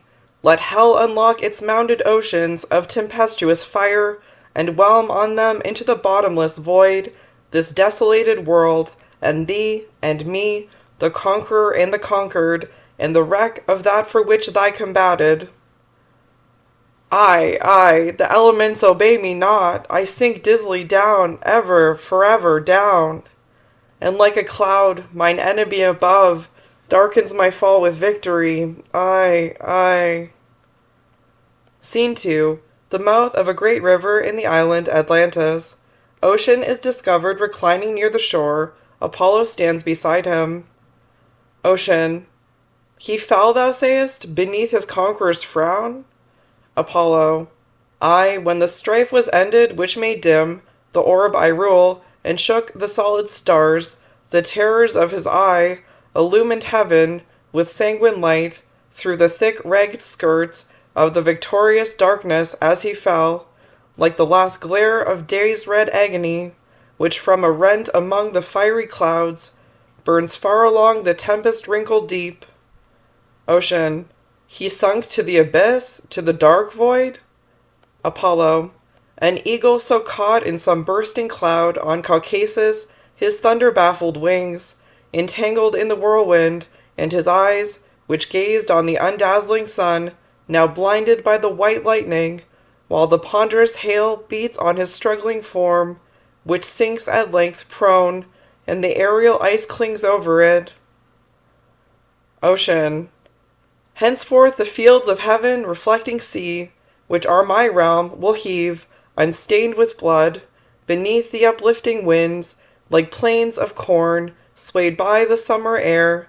My streams will flow round many peopled continents, and round fortunate isles, and from their glassy thrones, blue Proteus and his humid nymphs shall mark the shadow of fair ships, as mortals see the floating bark of the light-laden moon, with that white star, its sightless pilot's crest, borne down the rapid sunset's ebbing sea, tracking their path no more by blood and groans and desolation and the mingled voice of slavery and command, but by the light of wave-reflected flowers and floating odors and music soft and mild, free, gentle voices, that sweetest music, such as spirits love. Apollo. And I shall gaze not on the deeds which make my mind obscure with sorrow, as eclipse darkens the sphere I guide. But list, I hear the small, clear, silver lute of the young spirit that sits in the morning star. Ocean. Thou must away, thy steeds will pause at even, till then farewell. The loud deep calls me home, even now to feed it, with azure calm out of the emerald urns, which stand forever full beside my throne. Behold the Nereids under the green sea, their wavering limbs borne on the wind-like stream, their white arms lifted o'er their streaming hair, with garlands pied and starry sea-flower crowns, hastening to grace their mighty sister's joy. A sound of waves is heard. It is the unpastured sea hungering for calm. Peace, monster, I come now. Farewell. Apollo. Farewell. Scene 3. Caucasus. Prometheus, Hercules, Ione, the Earth, Spirits, Asia, and Panthea, born in the car with the spirit of the hour. Hercules unbinds Prometheus, who descends. Hercules. Most glorious among spirits, thus does strength to wisdom, courage, and long-suffering love, and thee who art the form they animate, minister like a slave. Prometheus. Thy gentle words are sweeter even than freedom long desired, and long delayed. Asia, thou light of life, shadow of beauty unbeheld, and ye, fair sister nymphs, who made long years of pain sweet to remember, through your love and care, henceforth we will not part.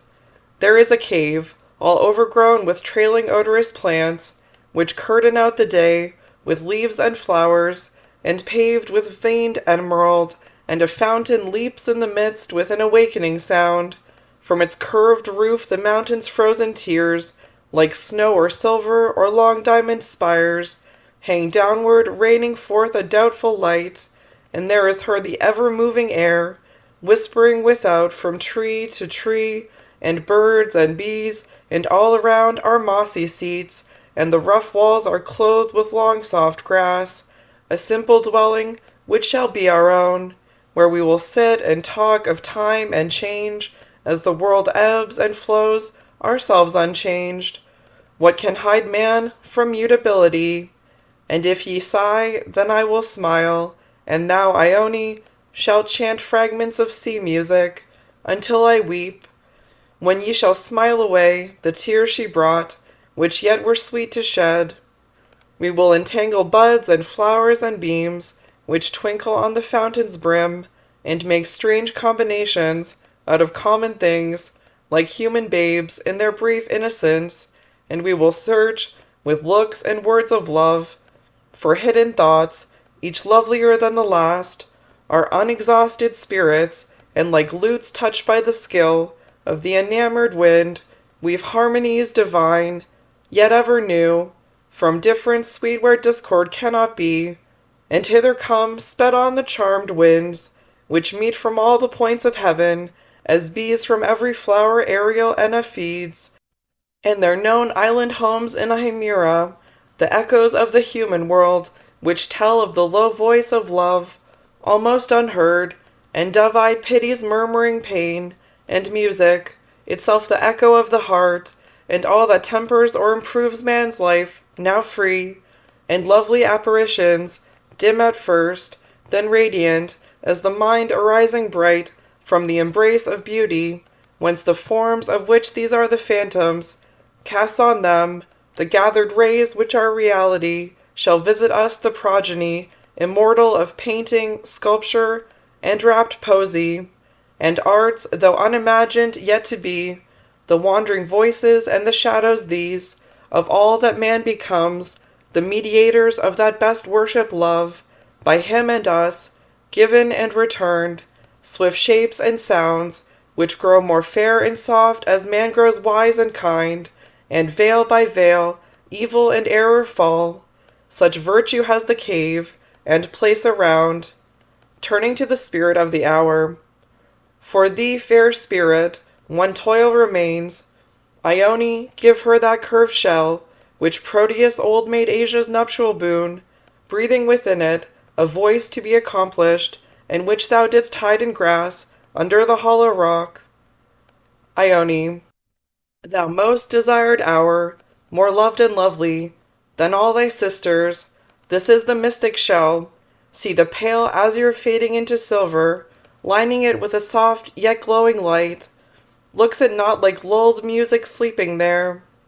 Spirit, it seems in truth the fairest shell of ocean. Its sound must be at once both sweet and strange.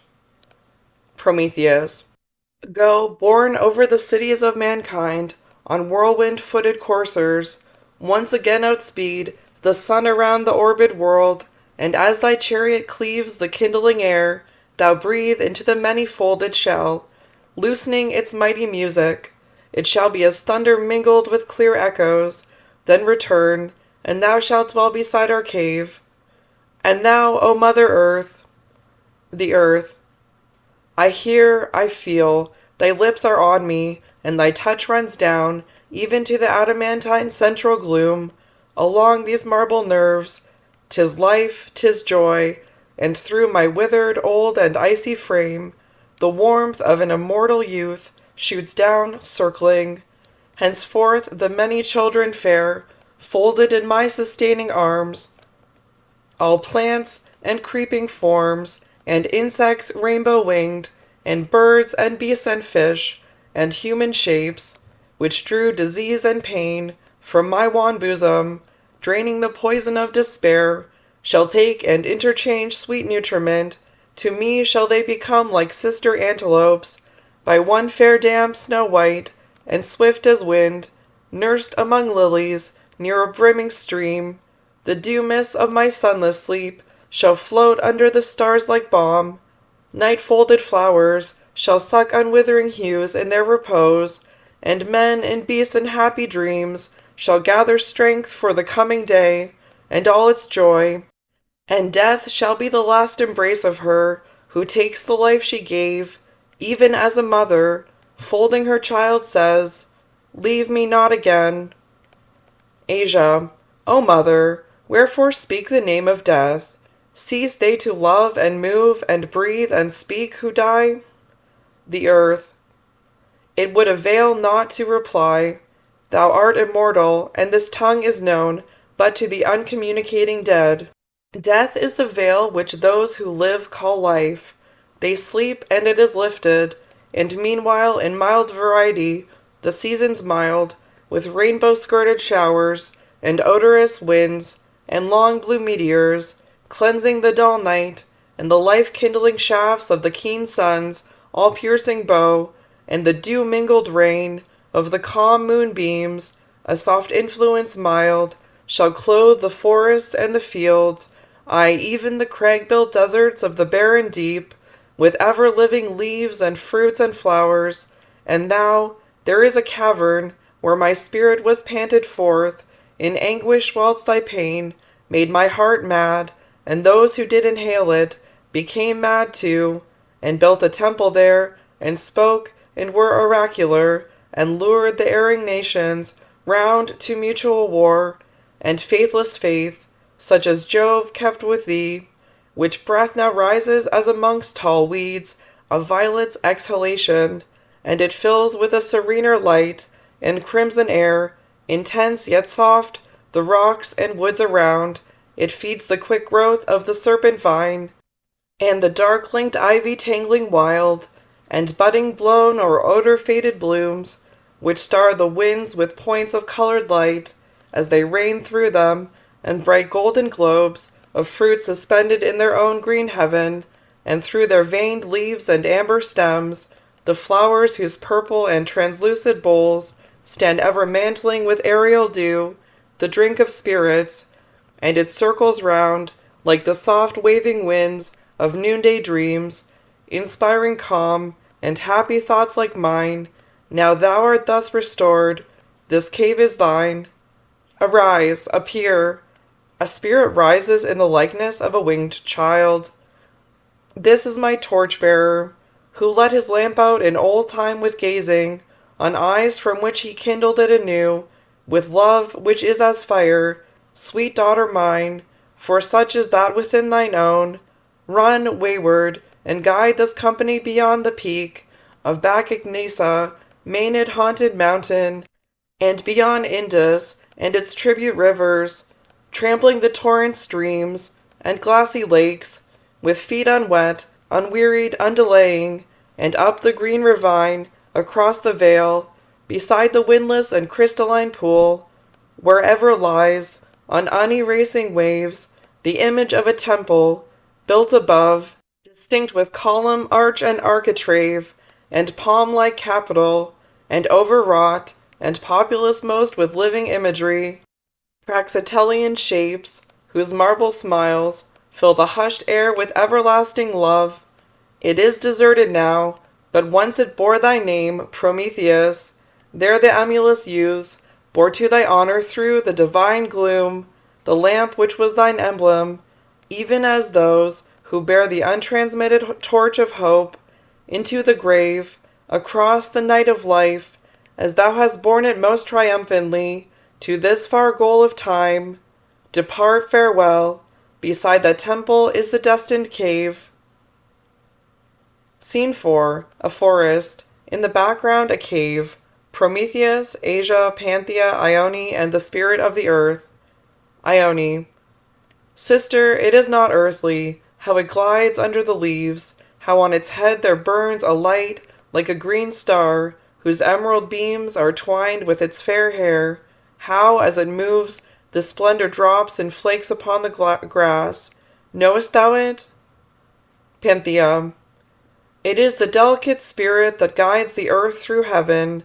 From afar the populous constellations call that light the loveliest of the planets, and sometimes it floats along the spray of the salt sea, or makes its chariot of a foggy cloud, or walks through fields or cities while men sleep, or o'er the mountain tops, or down the rivers, or through the green waste wilderness as now, wondering at all it sees. Before Jove reigned, it loved our sister Asia, and it came each leisure hour to drink the liquid light out of her eyes, for which it said it thirsted, as one bid by a dipsus, and with her it made its childish confidence, and told her all it had known or seen, for it saw much, yet idly reasoned what it saw, and called her, from whence it sprung it knew not, nor do I, Mother, dear mother. The spirit of the earth, running to Asia. Mother, dearest mother, may I then talk with thee, as I was wont, may I then hide my eyes in thy soft arms, after thy looks have made them tired of joy, may I then play beside thee, the long noons, when work is none, in the bright silent air. Asia. I love thee, gentlest being, and henceforth can cherish thee unenvied. Speak, I pray, thy simple talk once solaced, now delights. Spirit of the earth. Mother, I am grown wiser, though a child cannot be wise like thee, within this day, and happier too, happier and wiser both. Thou knowest that toads and snakes and loathly worms, and venomous and malicious beasts, and boughs that bore ill berries in the woods, were ever an hindrance to my walks o'er the green world, and that among the haunts of humankind, hard-featured men, or with proud angry looks, or cold staid gait, or false and hollow smiles, or the dull sneer of self-loved ignorance, or other such foul masks, with which ill thoughts hide that fair being whom we spirits call man, and women too, ugliest of all things evil, though fair, even in a world where thou art fair, when good and kind, free and sincere like thee, when false or frowning, made me sick at heart to pass them, though they slept, and I unseen. Well, my path lately lay through a great city, into the woody hills surrounding it. A sentinel was sleeping at the gate, where there was heard a sound so loud it shook the towers amid the moonlight, yet more sweet than any voice but thine, sweetest of all, a long, long sound, as it would never end, and all the inhabitants leapt suddenly out of their rest, and gathered in the streets, looking in wonder up to heaven, while yet the music pealed along. I hid myself within a fountain in the public square, where I lay like the reflex of the moon, seen in a wave, under green leaves, and soon those ugly human shapes and visages, of which I spoke, as having wrought me pain, passed floating through the air, and fading still, into the winds that scattered them, and those from whom they passed seemed mild and lovely forms, after some foul disguise had fallen, and all were somewhat changed, and after brief surprise, and greetings of delighted wonder, all went to their sleep again, and when the dawn came, wouldst thou think that toads and snakes and efts could e'er be beautiful? Yet so they were, and that with little change of shape or hue. All things that put their evil nature off. I cannot tell my joy, when o'er a lake, upon a drooping bough with nightshade twined, I saw two azure halcyons clinging downward, and thinning one bright bunch of amber berries, with quick long beaks, and in the deep there lay those lovely forms imaged as in a sky. So with my thoughts full of these happy changes, we meet again, the happiest change of all. Asia.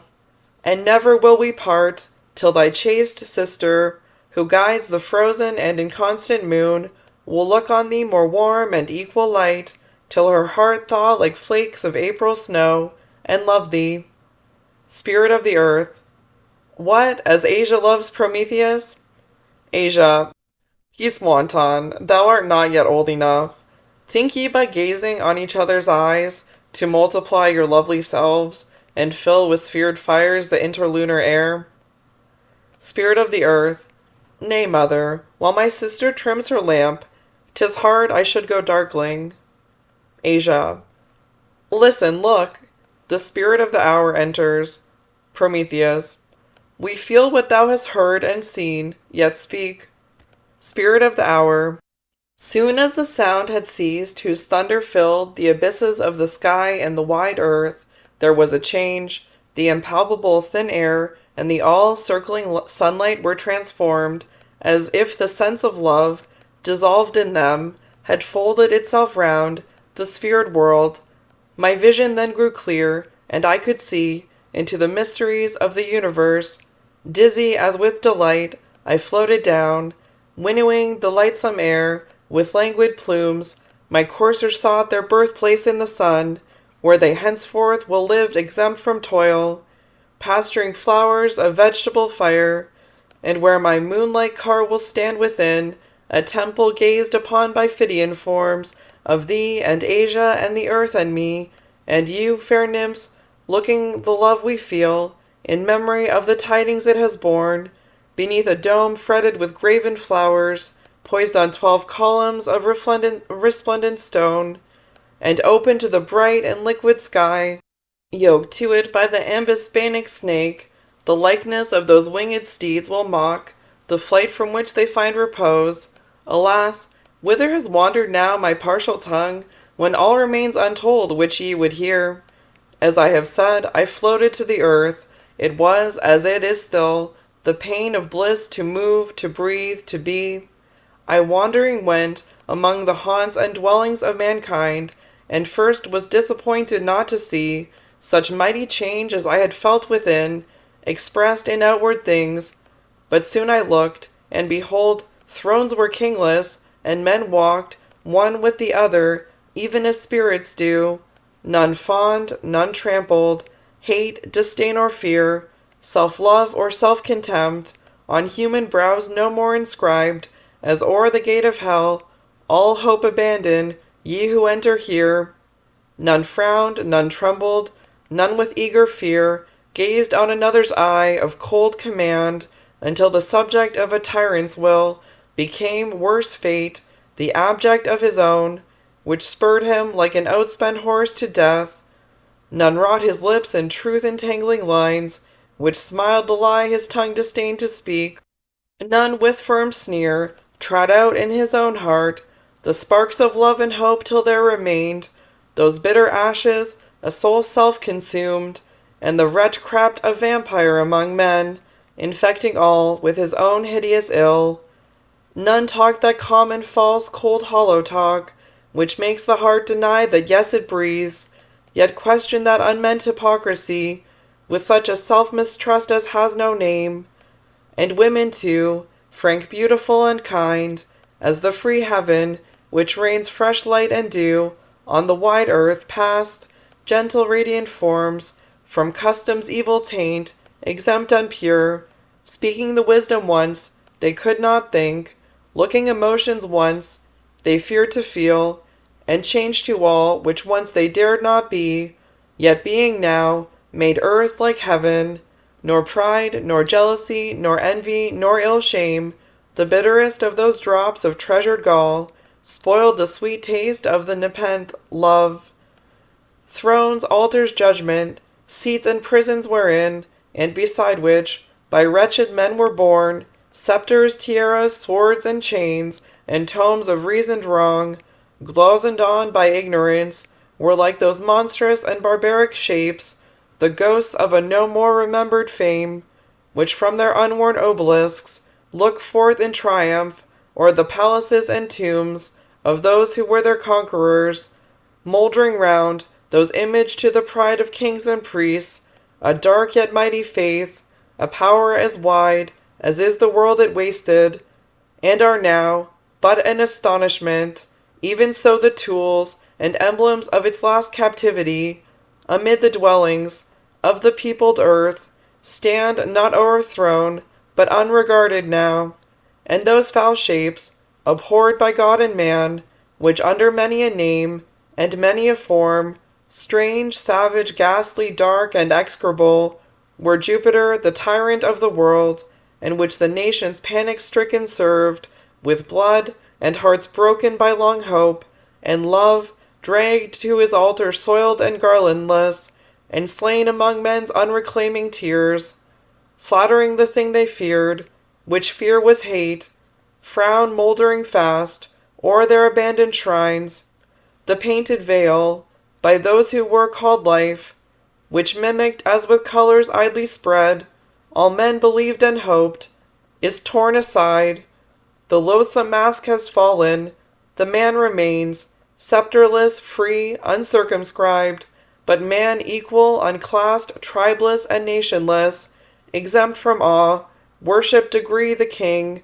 over himself, just, gentle, wise, but man passionless, no, yet free from guilt or pain, which were for his will, made or suffered them, nor yet exempt, though ruling them like slaves, from chance and death and mutability, the clogs of that which else might oversoar, the loftiest star of unascended heaven, pinnacle dim, in the intense inane. Act 4. Scene. A part of the forest near the cave of Prometheus. Panthea and Ione are sleeping. They awaken gradually during the first song. Voice of unseen spirits. The pale stars are gone, for the sun, their swift shepherd, to their folds them compelling, in the depths of the dawn, hastes in meteor-eclipsing array, and they flee, beyond his blue dwelling, as fawns flee the leopard. But where are ye? A train of dark forms and shadows passes by confusedly, singing, Here, oh here, we bear the bier of the father of many a cancelled year. Spectres we, of the dead hours be, we bear time to his tomb in eternity. Strew, oh strew, hair not you, wet the dusty pall with tears, not dew, be the faded flowers of death's bare bowers, spread on the corpse of the king of hours. Haste, oh haste, as shades are chased, trembling by day, from heaven's blue waste, we melt away, like dissolving spray, from the children of a diviner day, with the lullaby of winds that die on the bosom of their own harmony. Ione. What dark forms were they? Panthea. The past hours weak and grey, with the spoil which their toil raked together, from the conquest but one could foil. Ione. Have they passed?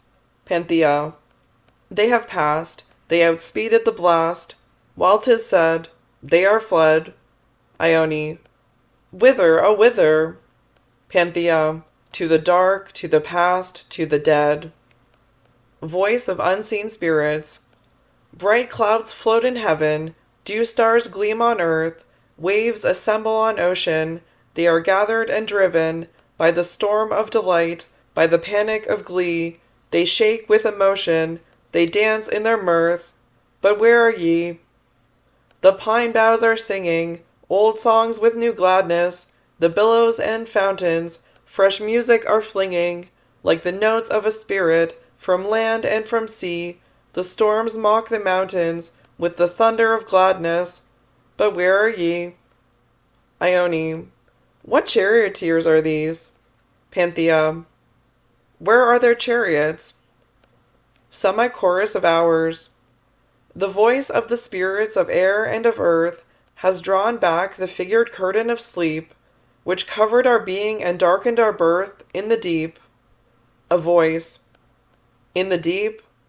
Semi-chorus 2. Oh, below the deep. Semi-chorus 1. An hundred ages we had been kept, cradled in visions of hate and care, and each one who waked as his brother slept, found the truth. Semi-chorus 2. Worse than his visions were. Semi-chorus 1. We have heard the lute of hope in sleep, we have known the voice of love in dreams, we have felt the wand of power and leap. Semi-chorus 2. As the billows leap in the morning beams. Chorus.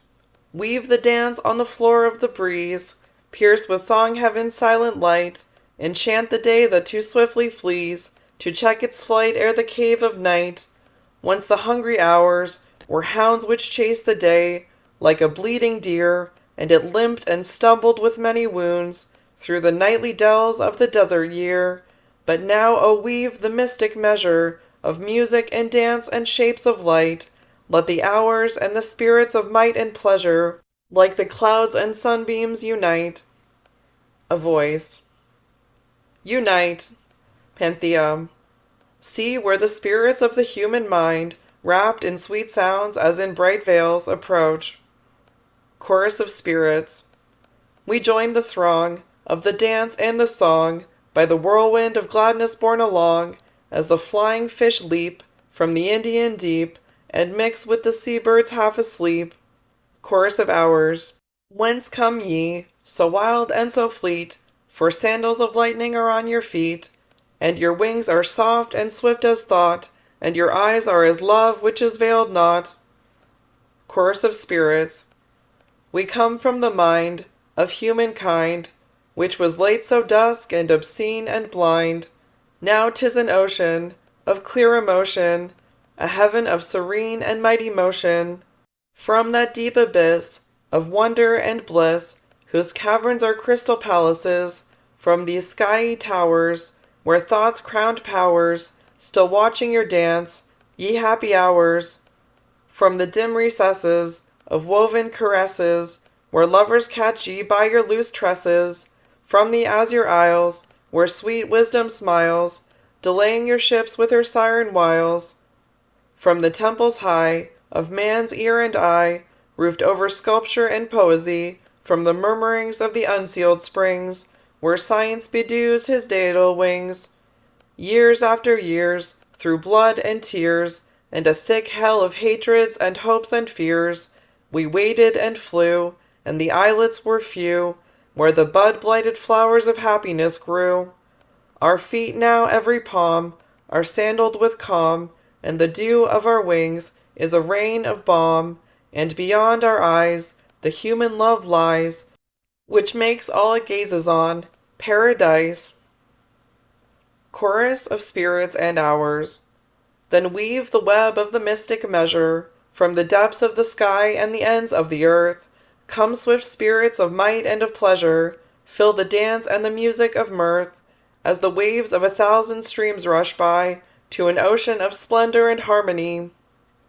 Chorus of spirits. Our spoil is won, our task is done, we are free to dive or soar or run, beyond and around, or within the bound, which clips the world with darkness round.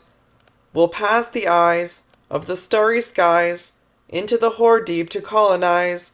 Death, chaos, and night, from the sound of our flight, shall flee like mist from a tempest's might, and earth, air, and light, and the spirit of might, which drives round the stars in their fiery flight, and love, thought, and breath, the powers that quell death, wherever we soar, shall assemble beneath, and our singing shall build, in the void's loose field, a world for the spirit of wisdom to wield.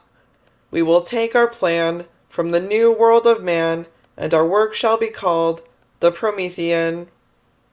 Chorus of hours. Break the dance and scatter the song. Let some depart and some remain. Semi-chorus 1. We beyond heaven are driven along. Semi-chorus 2. Us the enchantments of earth retain. Semi-chorus 1. Ceaseless and rapid and fierce and free, with the spirits which build a new earth and sea, and a heaven where yet heaven could never be. Semi-chorus 2. Solemn and slow and serene and bright, leading the day and outspeeding the night, with the powers of a world of perfect light. Semi-chorus 1. We whirl singing loud round the gathering sphere, till the trees and the beasts and the clouds appear, from its chaos made calm by love, not fear. Semi-chorus 2. We encircle the ocean and mountains of earth, and the happy forms of its death and birth change to the music of our sweet mirth. chorus of hours and spirits. Break the dance and scatter the song.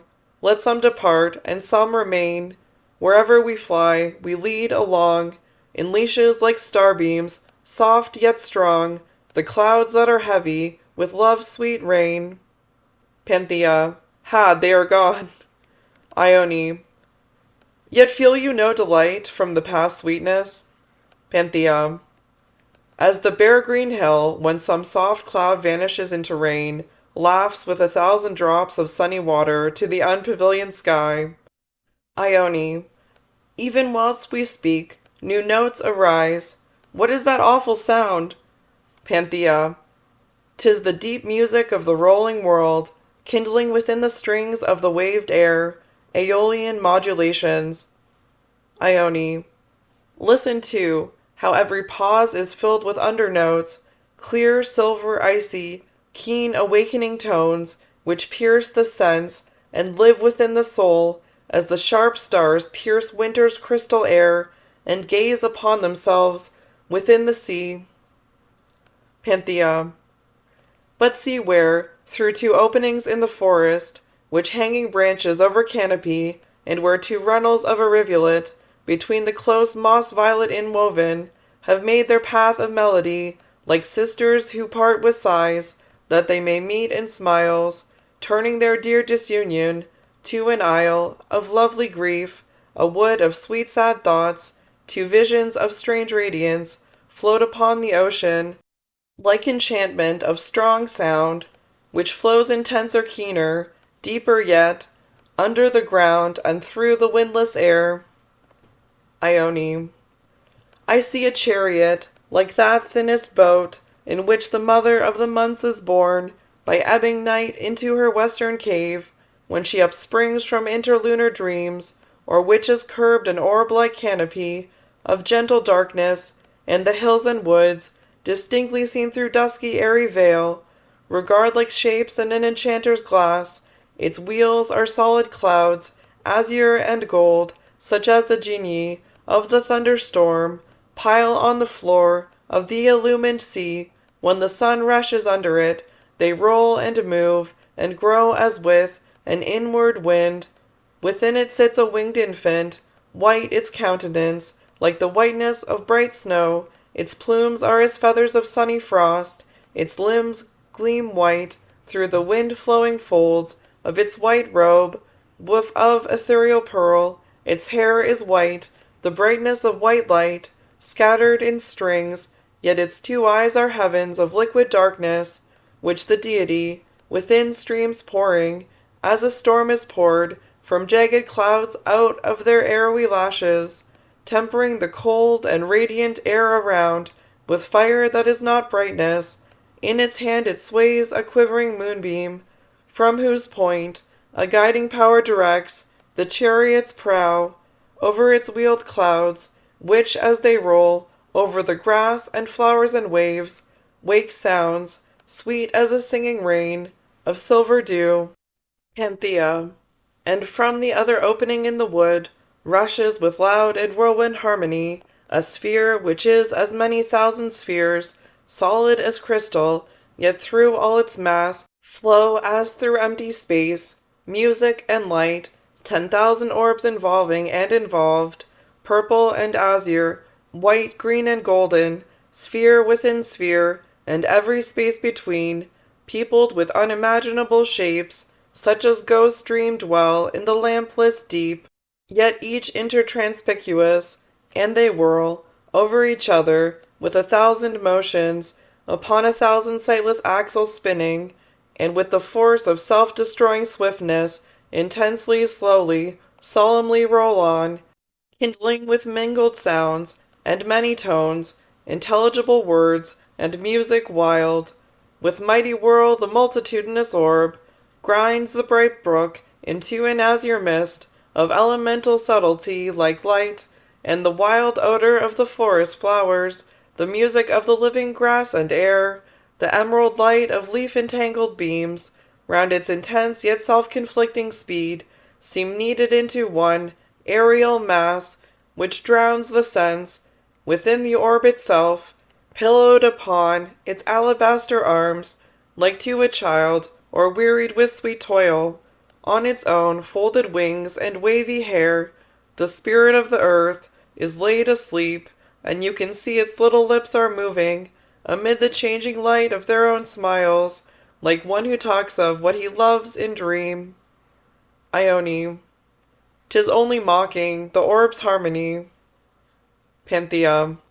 And from a star upon its forehead shoot, like swords of azure fire, or golden spears, with tyrant-quelling myrtle overtwined, embalming heaven and earth united now, vast beams like spokes of some invisible wheel, which whirl as the orb whirls, swifter than thought, filling the abyss with sun-like lightnings, and perpendicular now, and now transverse, pierce the dark soil, and as they pierce and pass, make bare the secrets of the earth's deep heart, infinite mine of adamant and gold, valueless stones, and unimagined gems, and caverns on crystalline columns poised, with vegetable silver overspread, wells of unfathomed fire, and water springs, whence the great sea even, as a child is fed, whose vapours clothe earth's monarch mountain tops, with kingly ermine snow.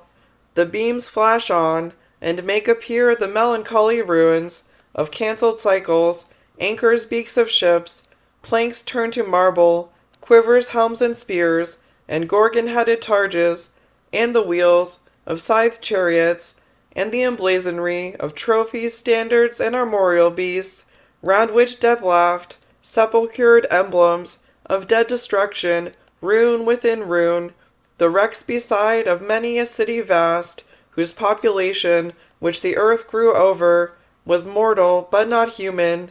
See they lie, their monstrous works and uncouth skeletons, their statues, homes, and fanes, prodigious shapes, huddled in grey annihilation, split, jammed in the hard black deep, and over these the anatomies of unknown winged things, and fishes which were isles of living scale, and serpents' bony chains twisted around, the iron crags, or within heaps of dust, to which the tortuous strength of their last pangs had crushed the iron crags, and over these the jagged alligator, and the might of earth, convulsing behemoth, which once were monarch beasts, and on the slimy shores, and weed-overgrown continents of earth, increased and multiplied like summer worms, on an abandoned corpse, till the blue globe wrapped deluge round it like a cloak, and they yelled, gasped, and were abolished, or some god, whose throne was in a comet, passed and cried, "Be not," and like my words, they were no more. The earth. The joy, the triumph, the delight, the madness, the boundless, overflowing, bursting gladness, the vaporous exultation not to be confined, ha, ha, the animation of delight, which wraps me like an atmosphere of light, and bears me as a cloud, is borne by its own wind. Brother mine, calm wanderer, happy globe of land and air, some spirit is darted like a beam from thee, which penetrates my frozen frame, and passes with the warmth of flame, with love and odor and deep melody, through me, through me. The earth. Ha, ha, the caverns of my hollow mountains, my cloven fire crags, sound exultant fountains, laugh with a vast and unextinguishable laughter, the oceans and the deserts, and the abysses, and the deep air's unmeasured wildernesses, answer from all their clouds and billows, echoing after. They cry aloud as I do, sceptred curse, who all are green, and azure universe, threatenest to muffle round with black destruction, sending a solid cloud to rain hot thunderstones, and splinter and knead down my children's bones, all I bring forth to one void mass, battering and blending, until each crag-like tower and storied column, palace and obelisk, and temple solemn, my imperial mountains crowned with cloud and snow and fire, my sea-like forests, every blade and blossom, which finds a grave or cradle in my bosom, were stamped by thy strong hate into a lifeless mire. How art thou sunk, withdrawn, covered, drunk up, by thirsty nothing, as the brackish cup, drained by a desert troop, a little drop for all, and from beneath, around, within, above, filling thy void, annihilation love, bursts in like light on caves cloven by the thunderball. The moon. The snow upon my lifeless mountains is loosened into living fountains, my solid oceans flow and sing and shine, a spirit from my heart bursts forth, it clothes with unexpected birth my cold bare bosom. Oh, it must be thine, on mine, on mine. Gazing on thee, I feel, I know, green stalks burst forth, and bright flowers grow, and living shapes upon my bosom move. Music is in the sea and air, winged cloaks soar here and there, dark with the rain, new buds are dreaming of. 'Tis love, all love. The earth. It interpenetrates my granite mass, through tangled roots and trodden clay doth pass, into the utmost leaves, and delicatest flowers, upon the winds, among the clouds 'tis spread, it wakes a life in the forgotten dead, they breathe a spirit up from their obscurest bowers, and like a storm, bursting its cloudy prison, with thunder and with whirlwind, has arisen, out of the lampless caves of unimagined being, with earthquake, shock, and swiftness making shiver, thought stagnant chaos, unremoved forever, till hate, and fear, and pain, light vanquish shadows, fleeing, leave man, who was a many-sided mirror, which could distort to many a shape of error, this true fair world of things, a sea reflecting love, which over all his kind, as the sun's heaven, gliding o'er ocean, smooth, serene, and even, darting from starry depths,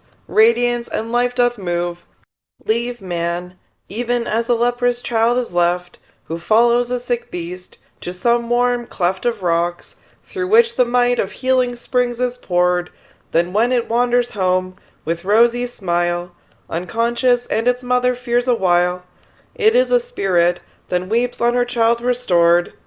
Man, oh not men, a chain of linked thought, of love and might to be divided not, compelling the elements with adamantine stress, as the sun rules even, with a tyrant's gaze, the unquiet republic, of the maze, of planets, struggling fears towards, heaven's free wilderness.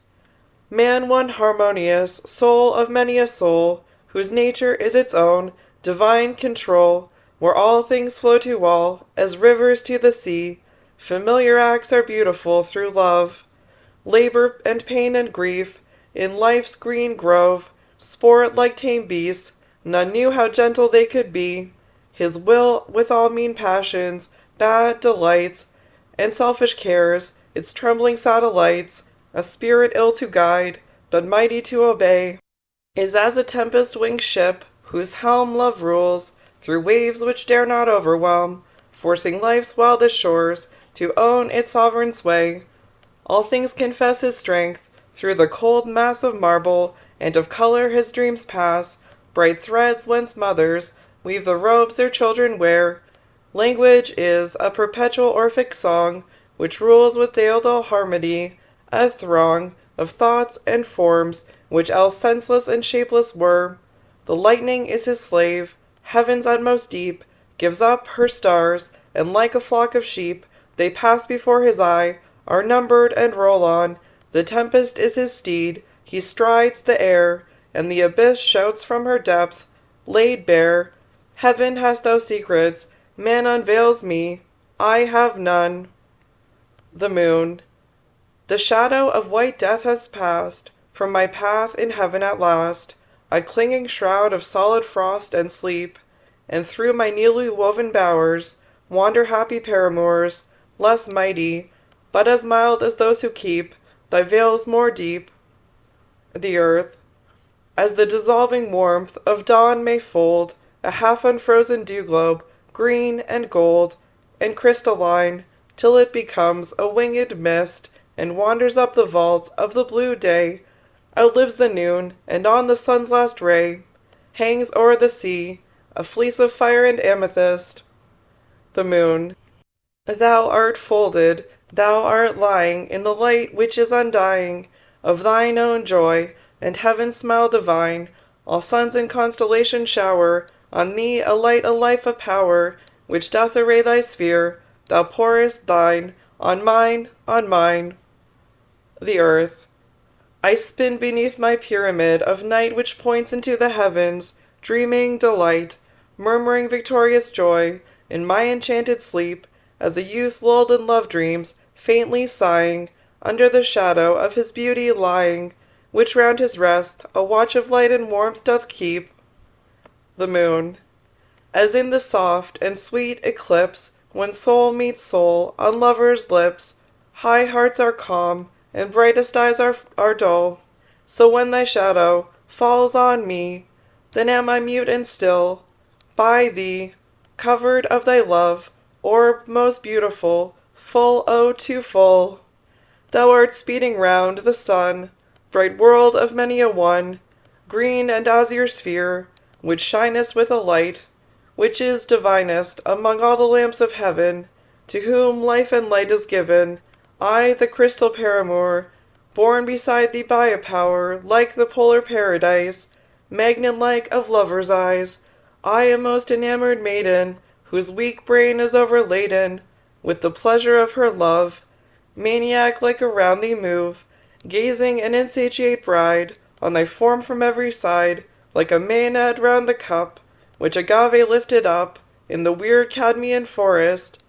Brother, wheresoever thou soarest, I must hurry, whirl and follow, through the heavens wide and hollow, sheltered by the warm embrace of thy soul from hungry space, drinking from thy sense and sight beauty, majesty, and might, as a lover or a chameleon grows like what it looks upon, as a violet's gentle eye gazes on the azure sky, until its hue grows like what it beholds, as a grey and watery mist glows like solid amethyst athwart the western mountain and enfolds, when the sunset sleeps upon its snow. The earth. And the weak day weeps that it should be so.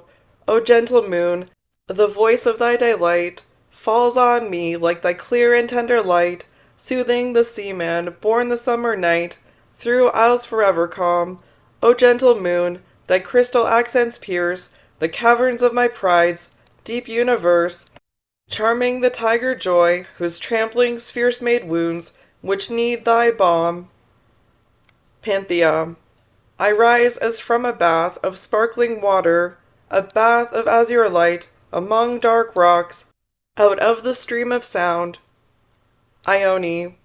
Ah me, sweet sister, the stream of sound has ebbed away from us, and you pretend to rise out of its wave, because your words fall like the clear soft dew, shaken from a bathing wood nymph's limbs and hair. Panthea. Peace, peace, a mighty power, which is as darkness, is rising out of earth, and from the sky is showered like night, and from within the air bursts like eclipse, which had been gathered up into the pores of sunlight, the bright visions, wherein the singing spirits rode and shone, gleam like pale meteors through a watery night. Ione. There is a sense of words upon mine ear. Panthea. An universal sound like words, O list. Demogorgon. Thou earth, calm empire of a happy soul, sphere of divinest shapes and harmonies, beautiful orb, gathering as thou dost roll the love which paves thy path along the skies. The earth. I hear, I am as a drop of dew that dies. Demogorgon. Thou moon, which gazest on the nightly earth, with wonder as it gazes upon thee, whilst each to men and beasts and the swift birth of birds is beauty, love, calm harmony. The moon. I hear, I am a leaf shaken by thee. Demogorgon. Ye kings of suns and stars, daemons and gods, ethereal dominations, who possess Elysian, windless, fortunate abodes, beyond heaven's constellated wilderness. A voice from above. Our great republic hears, we are blessed and bless. Demogorgon. Ye happy dead, whom beams of brightest verse are clouds to hide, not colors to portray, whether your nature is that universe which once ye saw and suffered, a voice from beneath, or as they whom we have left, we change and pass away. Demogorgon, ye elemental genii, who have homes from man's high mind, even to the central stone of sullen lead, from heaven's star-fretted domes, to the dull weed some sea-worm battens on. A confused voice, we hear, thy words wake oblivion. Demogorgon, spirits whose homes are flesh, ye beasts and birds, ye worms and fish, ye living leaves and buds, lightning and wind, and ye untamable herds, meteors and mists, which throng air's solitudes. A voice, thy voice to us is wind among still woods. Demogorgon, man who wert once a despot and a slave, a dupe and a deceiver, a decay, a traveller from the cradle to the grave, through the dim night of this immortal day. All, speak, thy strong words may never pass away. Demogorgon, this is the day which down the void abysm at the earth-born spell yawns for heaven's despotism, and conquest is dragged captive through the deep, love from its awful throne of patient power, in the wise heart, from the last giddy hour of dread endurance, from the slippery, steep, and narrow verge of crag-like agony, springs and folds over the world its healing wings. Gentleness, virtue, wisdom, and endurance, these are the seals of that most firm assurance which bars the pit over destruction's strength. And if with infirm hand eternity, mother of many acts and hours, should free the serpent that would clasp her with his length, these are the spells by which to reassume an empire o'er the disentangled doom, to suffer woes which hope thinks infinite, to forgive wrongs darker than death or night, to defy power which seems omnipotent, to love to bear, to hope till hope creates from its own wreck the thing it contemplates, neither to change, nor falter, nor repent. This, like thy glory, Titan is to be, good, great, and joyous, beautiful and free. This is alone life, joy, empire, and victory.